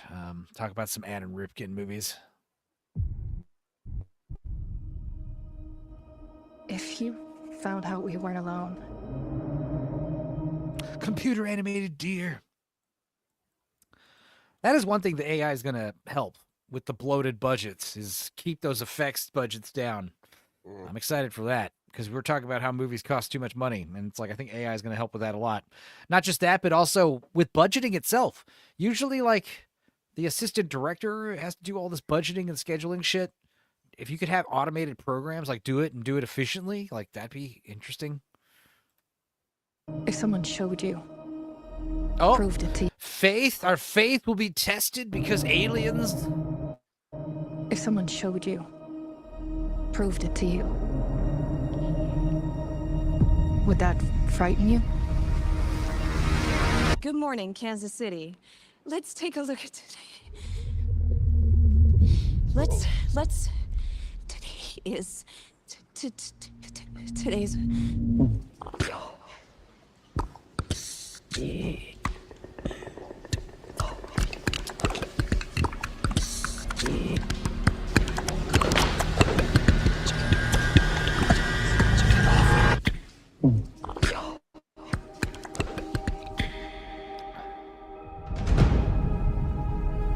People have a right to know the truth. It belongs to 7 billion people. I like how it's gonna have. This is giving me more like Close Encounters vibes. You know, like good, like happy, you know, fun alien adventure. And yeah, this classic Janus stuff, like the way how the lights just have this, like, I don't know, metallicness to them. I love it. There's a lot of smoky rooms, a lot of flares, a lot of glows. I mean, yeah, when you look at like Minority Report is one of the most like visually distinct movies ever, and that's like peak Janus. AI also, artificial intelligence. It's got some. It just looks awesome. Like, People have a right to know the truth. It belongs to 7 billion people. What is it? You wouldn't believe me if I told you. So I'm gonna show you. oh, they're gonna do the Matrix thing where we're not gonna have any fucking idea what the movie's about. All right, I got it. It better be mind blowing when they reveal it. Did you have work done? What are you gonna? Which is better, AI or Bicentennial Man? Probably. Blue Collar, what's better, AI or Bicentennial Man? Bicentennial Man. Really? Yeah. I think Bicentennial Man's a little hokey. I mean, in terms of like it delves into more questions, especially because by Rob Williams' performance. Yeah. Goodwin had I mean, some you good talked takes about that. on You it. talked about that recently. Yeah, so did Neb. Yeah, yesterday. I mean, I'm not saying Goodwin likes Bicentennial Man. I'm not saying I dislike it. I'm just saying, like, if I had to pick which one, because especially being a father, but also getting older, it's like I said, watch Bicentennial Man in your 40s and 50s. That shit hits you deep. I think I liked AI more because I liked AI more. You know why? Because one of the first times I was tripping on mushrooms, AI was on the TV, and I was like, "Fuck, bro, I'm feeling weird." But yeah, AI's got that great look to it, but also. I like the first half of AI is decent. I like the second half too, where the fucking aliens show up, or not, they're aliens. They're like highly advanced machine robots. They're like aliens. They're trying to figure out where the fuck they came from thousands of years That was a bit ago. of a left turn. I didn't hate it though. See, I remember liking it more because you thought they were aliens the first time you watch it, and then you find out, oh, they're like advanced machines trying to figure out where they came from. They came from humans. Like, that's crazy. Winter Man is better than Bicentennial Man, says Seabrew.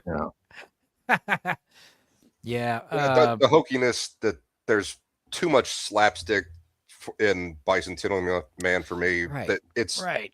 It has such a really good story to it, and the tone for most of it is right on point. And then they throw in all the slapstick. He's like he's 200-year-old robot. He gets declared like a human or whatever. Yeah. Mm-hmm. Yeah, it's gay. It's like Data did that already with Measure of a Man. Sorry. Well, he wants confirmation to be, because when you're facing immortality, it just questions like some beings just want to die. Yeah, I like the concepts. Just there's a lot of that's. I don't think we should give Bicentennial Man any rights or anything like that. I don't think he should. No. It's a slippery slope. Deactivate him. I'd be one of the protesters. What's more question we're going to run into eventually with science? Like when you start changing out body parts. You know, it's like humans. You know, once you have enough like what's RoboCop? You know, it's like is he human anymore because he's so synthetic? Yeah. But in once you take a cyborg and it has all the parts of a man, the brain, the heart, lungs, once you're actually physically a human again or turn into one, what's consciousness? Yeah, it's like replicants from Blade Runner. Like they're not. One of the misconceptions is Blade Runner was, they're like robots, they're androids. No, they're actually like synthetic humans. They're replicants, you know. So I need your guys' help, says Miss Sparkles. Well, we're here to help, but also we're here to watch this trailer. Full disclosure to the whole world. So I guess the question would be if you started out as a human and became gradually mechanical, you would still be a human. But if you started out as a machine and became gradually human, fuck you. I don't care.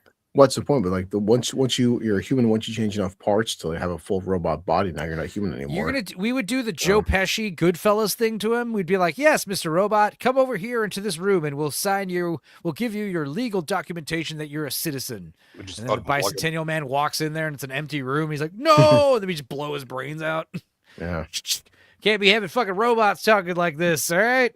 Yeah. Cyberpunk Edge Runners.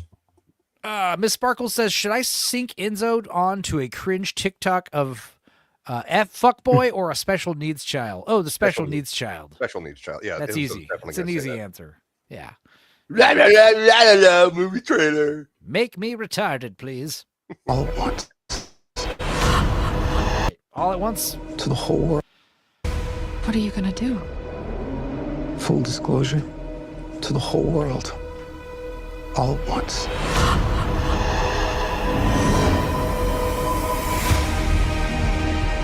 I mean, this has been hyped up for a while, where Steven Spielberg's new untitled extraterrestrial alien movie is going to be a big deal. It's going to be like a big return to form for Steven Spielberg. Let's see.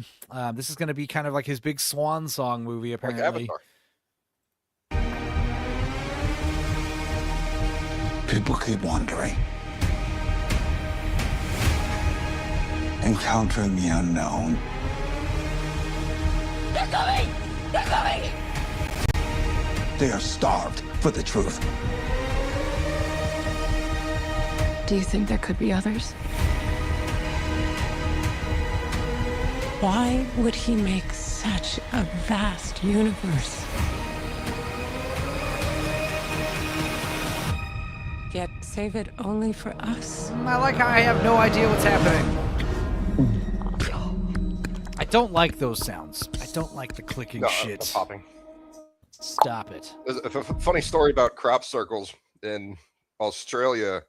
Wallabies would eat fermented fruit or grain or something, and they would get drunk / stoned and go run around the wheat fields in circles and like sometimes pass out and then wake up and find their way out. So there'd be like a straight line and then the circle where they got drunk and just started spinning in circles.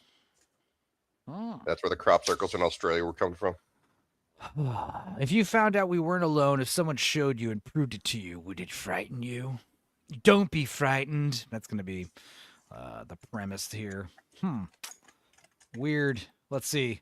Steven Spielberg UFO movie Disclosure Day revealed as trailer shows Emily Blunt and Josh O'Connor making contact with aliens. Well, I saw them making contact with like deers and canaries and being chased by men in black type things. Let's see. The movie stars Emily Blunt, Colin Firth. I did like the idea that Colin Firth was like having information uploaded into his brain and it was clearly freaking him out what he was learning. Spielberg developed the science fiction story with screenwriter David Coep, who previously collaborated with the director as a writer on Jurassic Park, and War of the Worlds, and Crystal Skull. Here's the tagline. Yeah, goddammit, we just said it 4 times. Disclosure Day. We're coming to close. The trailer shows Blunt playing a meteorologist who is suddenly overcome by a mysterious extraterrestrial force. Yes, we know that. We just saw this. Disclosure Day is the 37th film that Spielberg has directed since his partially lost debut in 1964. Coincidentally, that initial feature, Firelight, was also a science fiction film. He has returned to the genre in several films over the years, including Jurassic Park, War of the Worlds, Close Encounters, E.T., Minority Report, AI, and Ready Player One, which I always forget about. Oh, Ready Player One. Such a disappointment.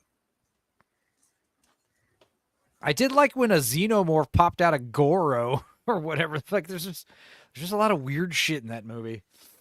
The book is really good. Let's see. I don't know. What else we got going on here? This was I think we're done with movie trailers, thank God. Wait, let's watch this. This is a commercial for, not a commercial, this is a recipe or something. Faggots and peas. Oh, that was a joke I was gonna tell, but I didn't come up with it until I woke up when Lee Majors shows up and they're talking about food. I was gonna say he shows up with some curry goat lice and fleas because he's sleeping on the mountain. Never mind. Mm-hmm. Don't ruin it. Don't ruin it for me. Let's see here. Yeah. I don't know if we can play this because it's BBC. Sometimes they're gay. I've got, the faggot king here, Richard, to tell me about faggots. You've got, starting now, because this is a cookery program, you see. You've got 30 seconds to explain to me all about faggots, all about black country cooking, without mentioning the word black country once. That should get him going, shouldn't it? I like how you got a guy wearing sunglasses and a cleft lip. He's about to make you some That should be very exciting. Have a go. Yes, well, I'll try that now. Here in the area, as I say, we are very famous for our faggots and peas. And faggots and peas. I love the way he Curry says goat rice and peas. Yeah. curry goat, faggots, and peas. Faggots and peas. We got them curry goat faggots and peas, man. Might as well. Where are you? Hey man, I'll take some of that curry goat rice and peas. Hey man, I'll take a curry goat rice and peas. What one, brother? One, give me a curry goat rice and peas. Road clan, you don't know me, brother. I want a curry goat rice and peas right now. Get up, me brother, the man, me wanna eat that food that you got there. One, give me a curry goat for the feeling hungry. Me wanna eat a little curry goat rice and peas. Me wanna eat a little curry goat rice and peas. Me brother, one, give me. Hell yeah. Thank you. Let's see. in this particular area of the Black Country, that's one. The faggots and peas are as though like Yorkshire pudding is to Yorkshire, and we're very proud of the traditional Black Country food of faggots and peas. Right.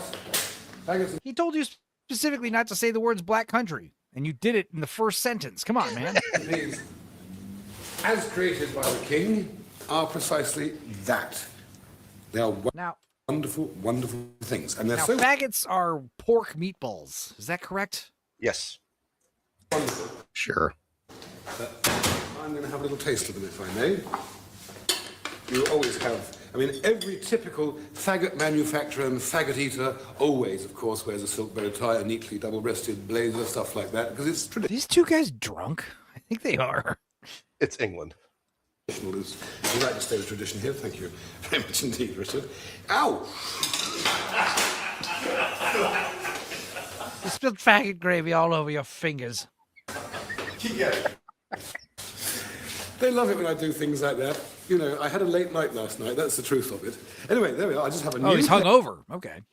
plate, a new plate, and a new bit of gravy. Even that's hot. They're really trying to sabotage me today. In the sink over there, you won't believe this, we've got about 11 plates of half-eaten faggots because I haven't been too successful this morning doing the simple tasks of, spooning delicious mushy peas onto a plate, a very simple round plate with a wonderful faggot on it. Mushy peas. All right, Melvin has sent me something horrific, I'm hoping. He said you're heading out half hour.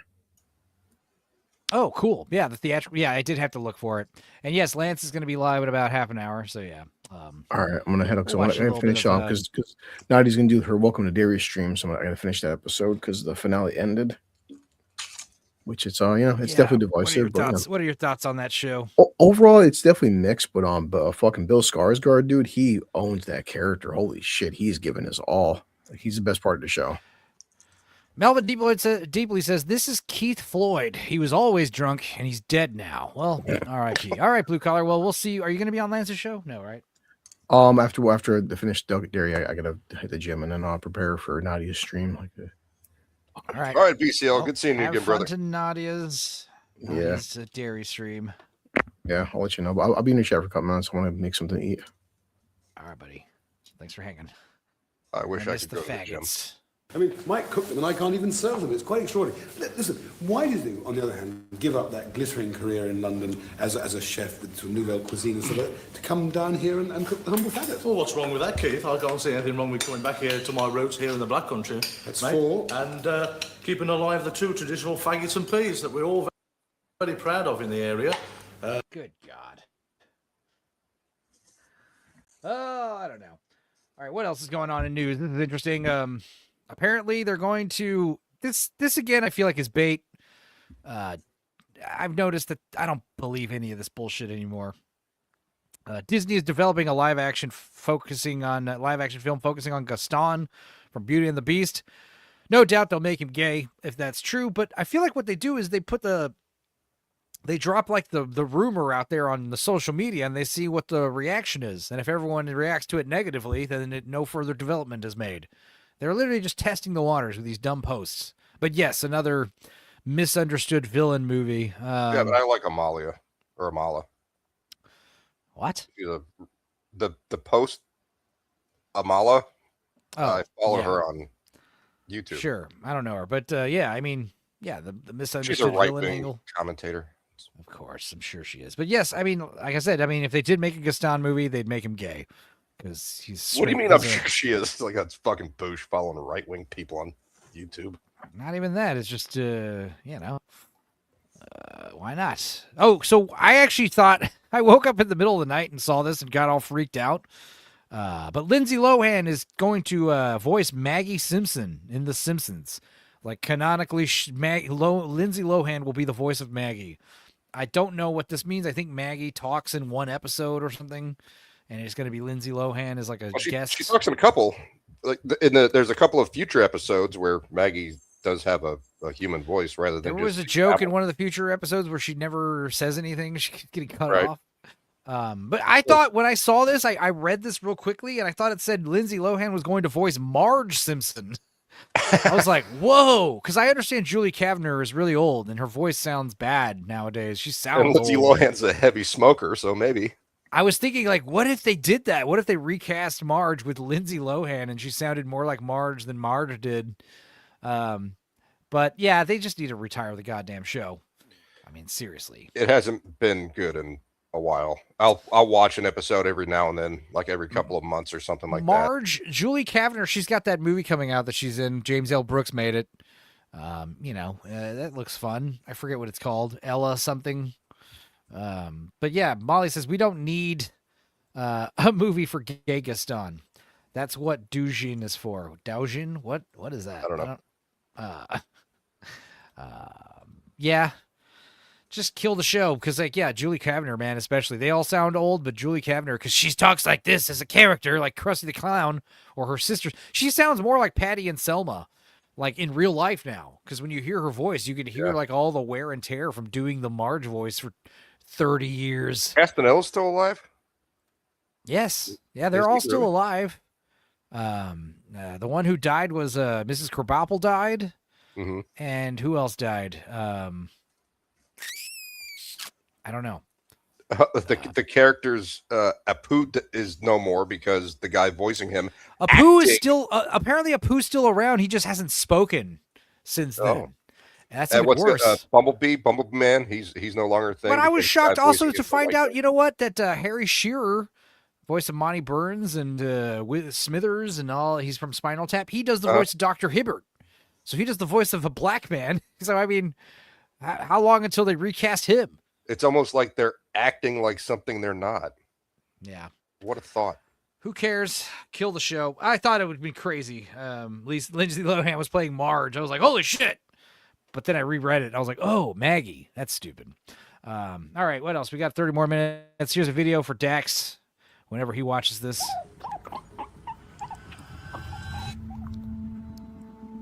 Okay.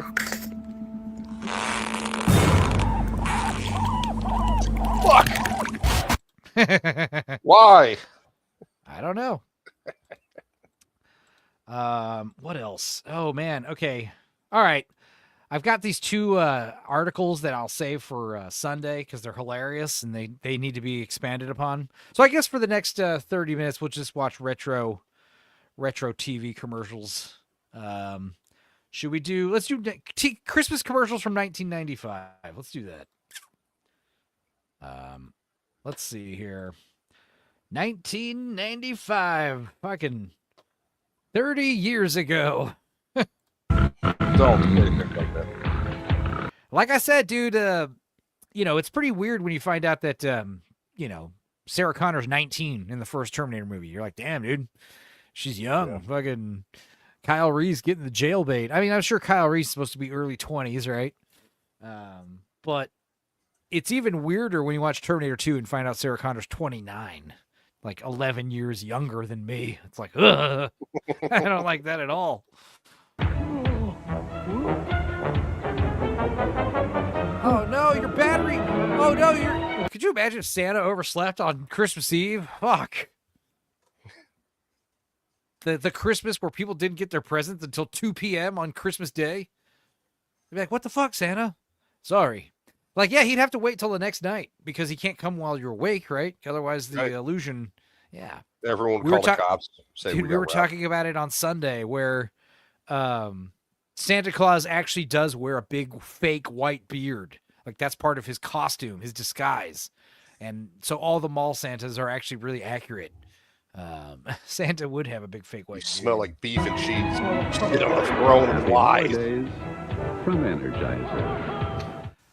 You probably don't believe in Santa Claus, but I do. Hi, Bob. He has a rag jacket, and he's getting kind of, people are always bringing the Christmas list. And his home are lots Village of the Damned eyes. Look at her. Give this Bissell Deep Clean Carpet Extractor or this convertible upright vacuum, totally. Which doubles as a portable. What? Oh, okay. But my dad is better than sense because he's still around on the block. Please get a little child who you can understand what the fuck she's saying. She doesn't sound like Marble Mouth. But yeah, that was a commercial. I thought that was going to be a toy commercial. Instead, it was like, get dad a vacuum. No, get mom a vacuum. Hey, look. Mom, you'd like this pillow? A bear. Hey, how about a stocking? It's bear. You know what mom wants? She wants you kids to fucking just give her 10 minutes of peace. 2 hours of peace. Could that be so much? You know what mom wanted for Christmas? Mom wanted you to go to the mall for 2 hours to go look for a stupid pillow to buy her. Yeah, just go away. While she has a moment alone. A fucking glass of wine and a TV show uninterrupted. Oh, Jesus. Years ago, I got my father these two big, nice looking glass jars. One was full of Red Hot Fireballs, which were his favorite candy, and then M&M peanuts, which he really loved. And on the outside, I put a little label. One said peace, and the other said quiet.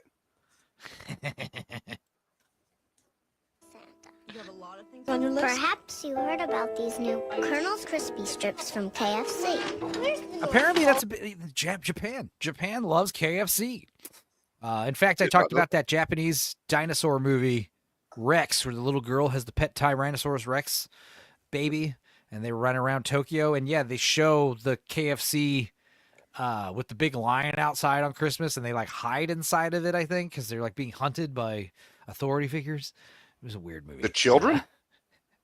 The child and the dinosaur, yes. The dinosaur pretends to be like a toy or a mannequin or something. Yeah, that was a weird-ass movie. Rex. But yes, Japan, they really love KFC on Christmas Day. It's like a tradition over there. And KFC is like busy. So weird. I haven't eaten KFC in years. We're a Popeye's house over here. Popeye's family. All right, let's see what else we got. Look at this delicious white meat. Chicken, freshly prepared. How's Santa gonna bring all those things here? Shitty watery gravy that tastes like cardboard paste. They're good enough to be a meal. So stop at my house first. Everybody. Our gravy's so bad that Colonel Sanders tried to sue us because we changed his recipe so much, but we ended up suing him for defamation and told him to shut the fuck up. And we settled out of court. They all go to KFC around Christmas. I think they do. let's see. Makes sense. It's a couple's holiday. Christmas, is it? It's a family holiday. Valentine's Day is a couple's holiday. I don't know. Else is just serving cookies. Everybody needs a little KFC. Now get 3 Colonel's Crispy Strips, mashed potatoes and gravy, coleslaw, and a biscuit, just $2.99. God damn, that's what really upsets me right there. You see? 3 Colonel's Crispy Strips, mashed potatoes and gravy, coleslaw, and a biscuit, just $2.99. This meal would be $9.99 at least right now. $7.99 minimum. Jesus. Okay, light her up. Want to know how to save Light time her doing your up. Christmas shopping?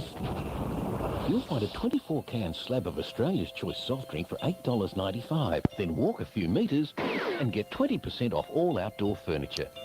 Australia. It sucks. Everything's so expensive there, too. And instead of driving to a hardware store, 2 aisles away you'll find Ryobi drill kits for $65. Valentine's Day is the girls' holiday. White Day is for the boys. No, Thanksgiving is for the boys because the women slave in the kitchen all day and make us a bunch of food while we watch football. You know, Thanksgiving's for the boys. Valentine's for the girls. I'll buy it. Halloween is for the kids, right? Kids love Halloween. It's a kids' holiday. And yeah, Christmas is for the whole family. It's for everybody, right?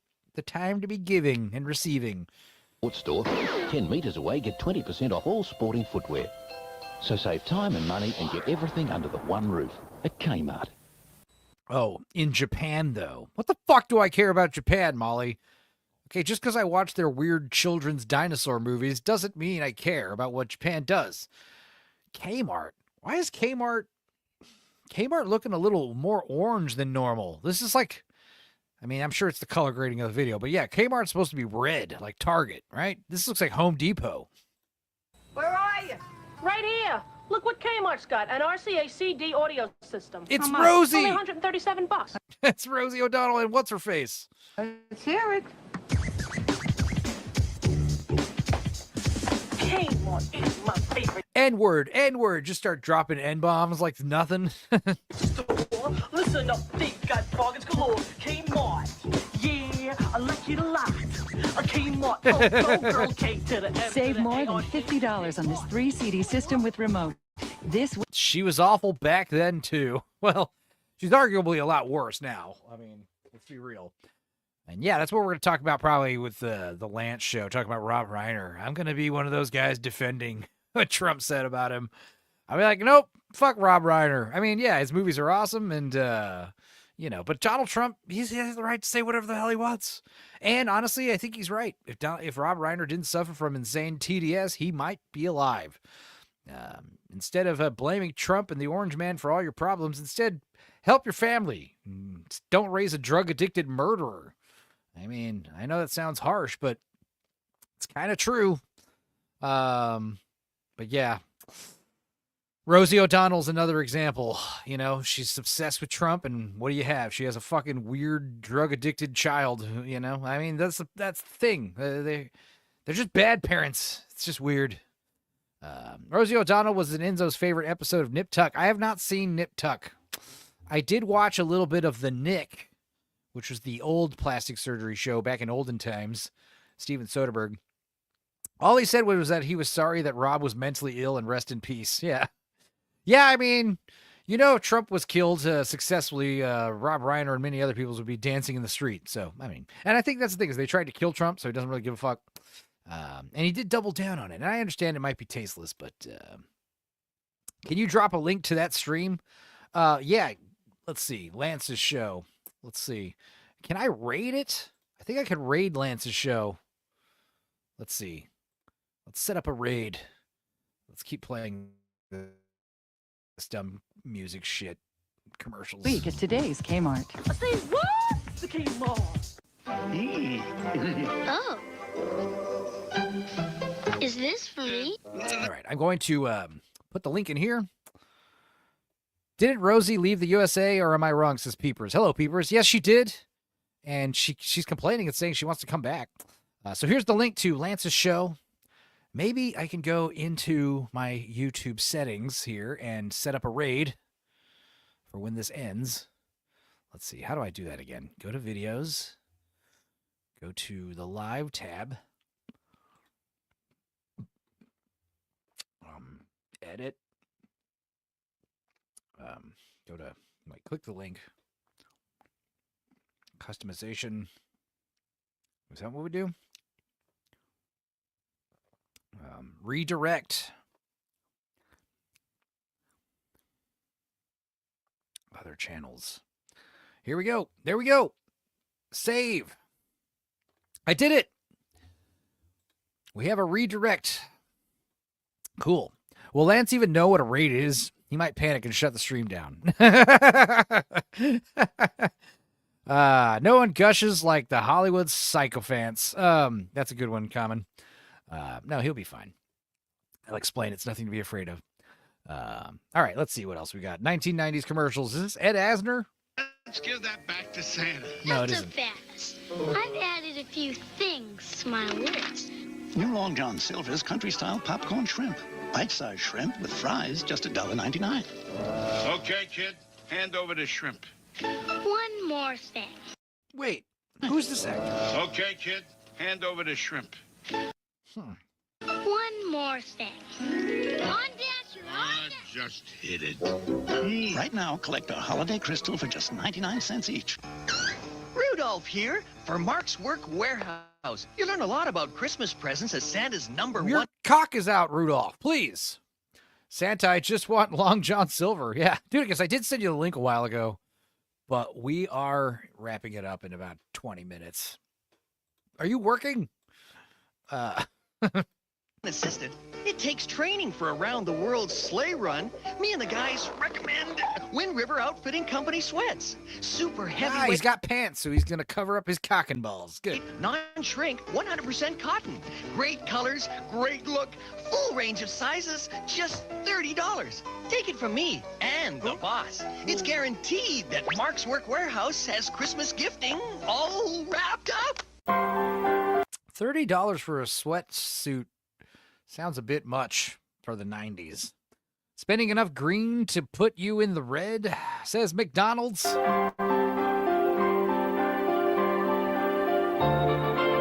Don't miss McDonald's White Sale. McChicken or filet of fish, just $1. Mog K8B is here. Edward Asner. I think that was not Ed Asner, but I was talking about the other day how Ed Asner is one of the best on-screen Santas we ever had. $1.69. A McFish or a McChicken? Oh, dear. What's wrong, Are Bertie? you in financial debt? Come to McDonald's. Time to send out all these holiday greetings. Too bad you can't send one big card, Ronald. Maybe we can. Ooh, come on. Got my magic fairy dust that helps us fly. It's not a drug metaphor at all.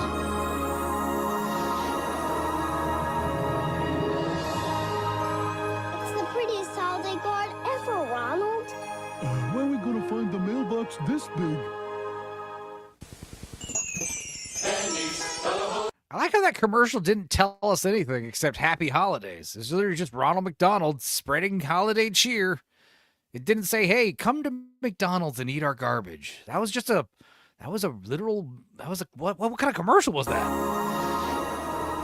It's the classic McDonald's chicken bitch. Yeah, what's her name? It's the prettiest holiday card Chicky? ever, Ronald. Chicky? Purdy? Where are we gonna Purdy? find the mailbox this big? And Hi, bird.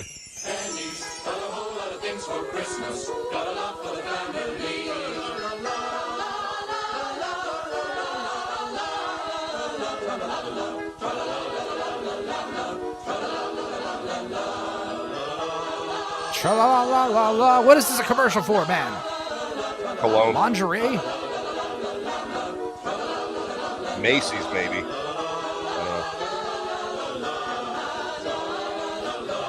I would love to see a version of Santa's Workshop where all the elves are now Indian, just for, whatever reason. And children. Is it funnier if they're Indian elves or if they're just Indian, like full-grown Indian people? Real fun of cookie making? Decorating. So leap to the fun part faster with Pillsbury. Roll it out, cut it out, then have some Fuck holiday it out. fun with Pillsbury sugar cookie dough. The fast way to a big finish. Whoa! fast What would way you to say if Pizza Hut served up fully loaded Sugar ingredients? Walls is the fast way to a big finish. I'm not sure, but I've been struck by the sudden urge to put my head in an oven, says Molly. Well, it is afternoon. I understand. Pizzas for the never-before low price of just $6.99 each. Oh, baby, that's what I like. A $6.99 pizza. The idea of getting a large pizza for single digits. Like, what the fuck? You can still do Under that. $10? Yeah. They still have that. Domino's is like that. Marco's Pizza. There's Domino. Oh, wait, not that. I mean, you got the Little Caesars, the $5 hot and Little ready's Caesars, now like Little Caesars. $7 hot and ready. Yeah. Season, hurry into Pizza Hut for the deal that's got everyone saying. Have you ever seen a guy eat pizza this enthusiastically, this black dude? Oh, shit. No. He looked like he was going at it like it was some pussy. They don't like that. Season, hurry into Pizza Hut for the deal that's got everyone saying. Oh, baby, that's what I like. Oh, she turned black. For a great holiday gift, give a Pizza Hut gift certificate. It's good for $5 off on all your great-tasting Pizza Hut favorites. You know how pissed I would be? Well, no, Yeah, back then, Pizza Hut was awesome. Gift certificates. Yeah, when they had the red cups and the salad bar and all that stuff. They had the arcades. Yes, Our guests are arriving. When will you be here? almost finished. Okay, but hurry. Tandy. We had a Tandy 1000. Got the report done for the office. He was home the whole time. That's actually what they did. Was that these companies went, oh well, yeah. There's a business machine. There's Tandy. We can have them do more work while they're at home. A sign of wealth was having a computer in the 90s running on Windows Oh 95. no, Barnett Bank bought it, dude. We didn't buy it. They bought it. No, but the point is, like, if you want, if you were one of the first people to get a home computer or one of the first people to get a DVD player, or if you had HBO or Disney Channel or one of the pay channels, Cinemax, you were doing all right. Yeah, we got HBO in 96 or 97, somewhere around there. Yeah. There was like the rich family. You got HBO. We were an HBO household. $3 a month, dude. What are you talking about? Hi, welcome to Radio Shack. Can I help you? Yes, you may. This never happened before. I just don't know what to get the kids this year.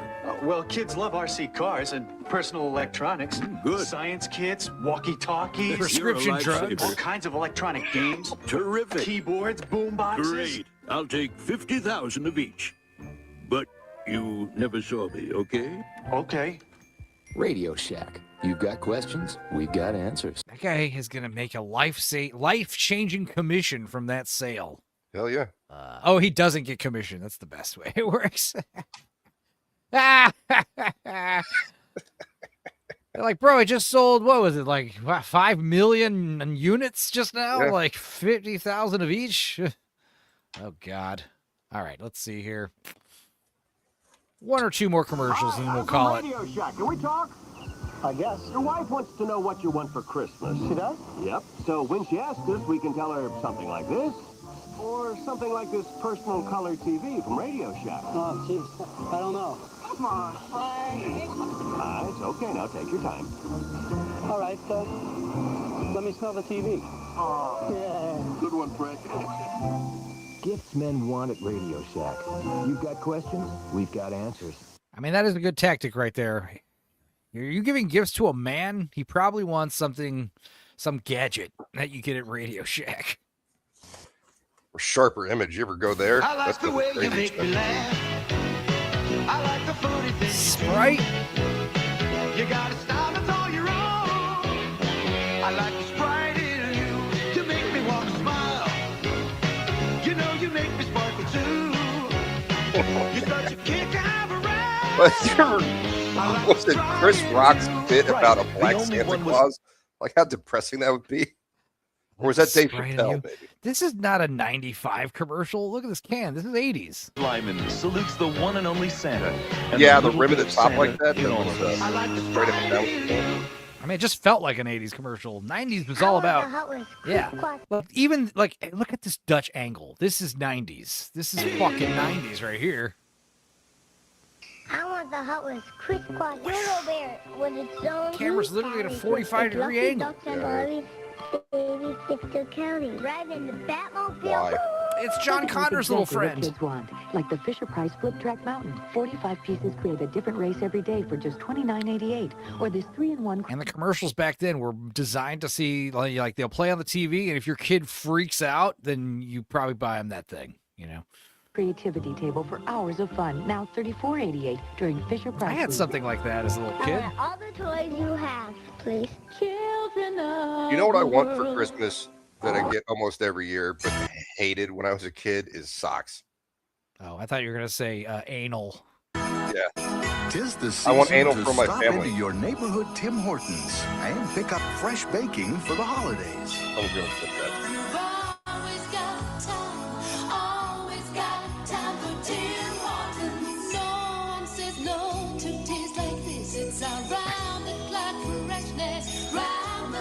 Catchy little sexy tune. Why are they singing so? You know, That's why are they singing like that about Tim Hortons? Suggested pause too. That's all I used to drink as a kid was Sprite, and I thought it had caffeine in it for years. No, we were Mountain Dew kids. Mountain Dew was like the crack. Do you remember when the rumors started going around that was yellow number 5 lowered your sperm count? Shrinks your balls. It's probably true. Fuck, what are you talking about? No, it was lowers your sperm count. I was in high school when that rumor started coming around. I'm like, and? Yeah, but is it a rumor if it's true? But I had a girlfriend and we were like bunnies. Yeah, I didn't really care. I was like, I mean, you got to probably drink a lot of it. I didn't drink it anyway. I was just like, why do you care if your sperm count's lower in your high school? This holiday season. Like I said, we didn't have Red Bull. We had Mountain Dew and Jolt Cola. Surge. Caffeine. Remember Surge? Surge. Yeah. Towers. Wishes. Mellow Yellow was good, but they took it away for the longest time. Yeah, that was retro. Kids would get Surge from the vending machine in the cafeteria and have a sugar high for like an hour and a half and then just crash for the end of the day in school. Wishes do come true. At Towers, the lowest price leader guaranteed. Wishes come true. Santa's gonna love these sweet fruity tricks. Yeah. Ho, ho, out. There's another village of the damn kid. Oh, boy, a big bowl of Yeah, every child we've seen in these commercials is a blonde little Aryan fucking poster child. Crazy looking eyes. It's gonna be a raspberry red, lemony yellow Christmas, an orangey orange, grapey purple, lime green Christmas. Joy to the world. I'm gonna get to eat tricks. Not today, fucking rabbit. They beat him senseless. Lines where there's 6 or 7 people behind me and they don't open it up and I'm standing there waiting. We hear you, Canada, which is why at Walmart we're always watching. My name was If the checkout Elizabeth, line gets not too Canada. long, we always open a new one. At Walmart, you always wait less You know the guy that's getting his change or whatever. He's like, "Who are you talking to, lady?" and pay less every day. Can you imagine if you were at a register and you're like, taking someone's, giving someone their change, and you just look over behind them and you're like, "At HEB, we love to serve customers and give them great deals on." Look, the guy just like looking around like, what's happening here?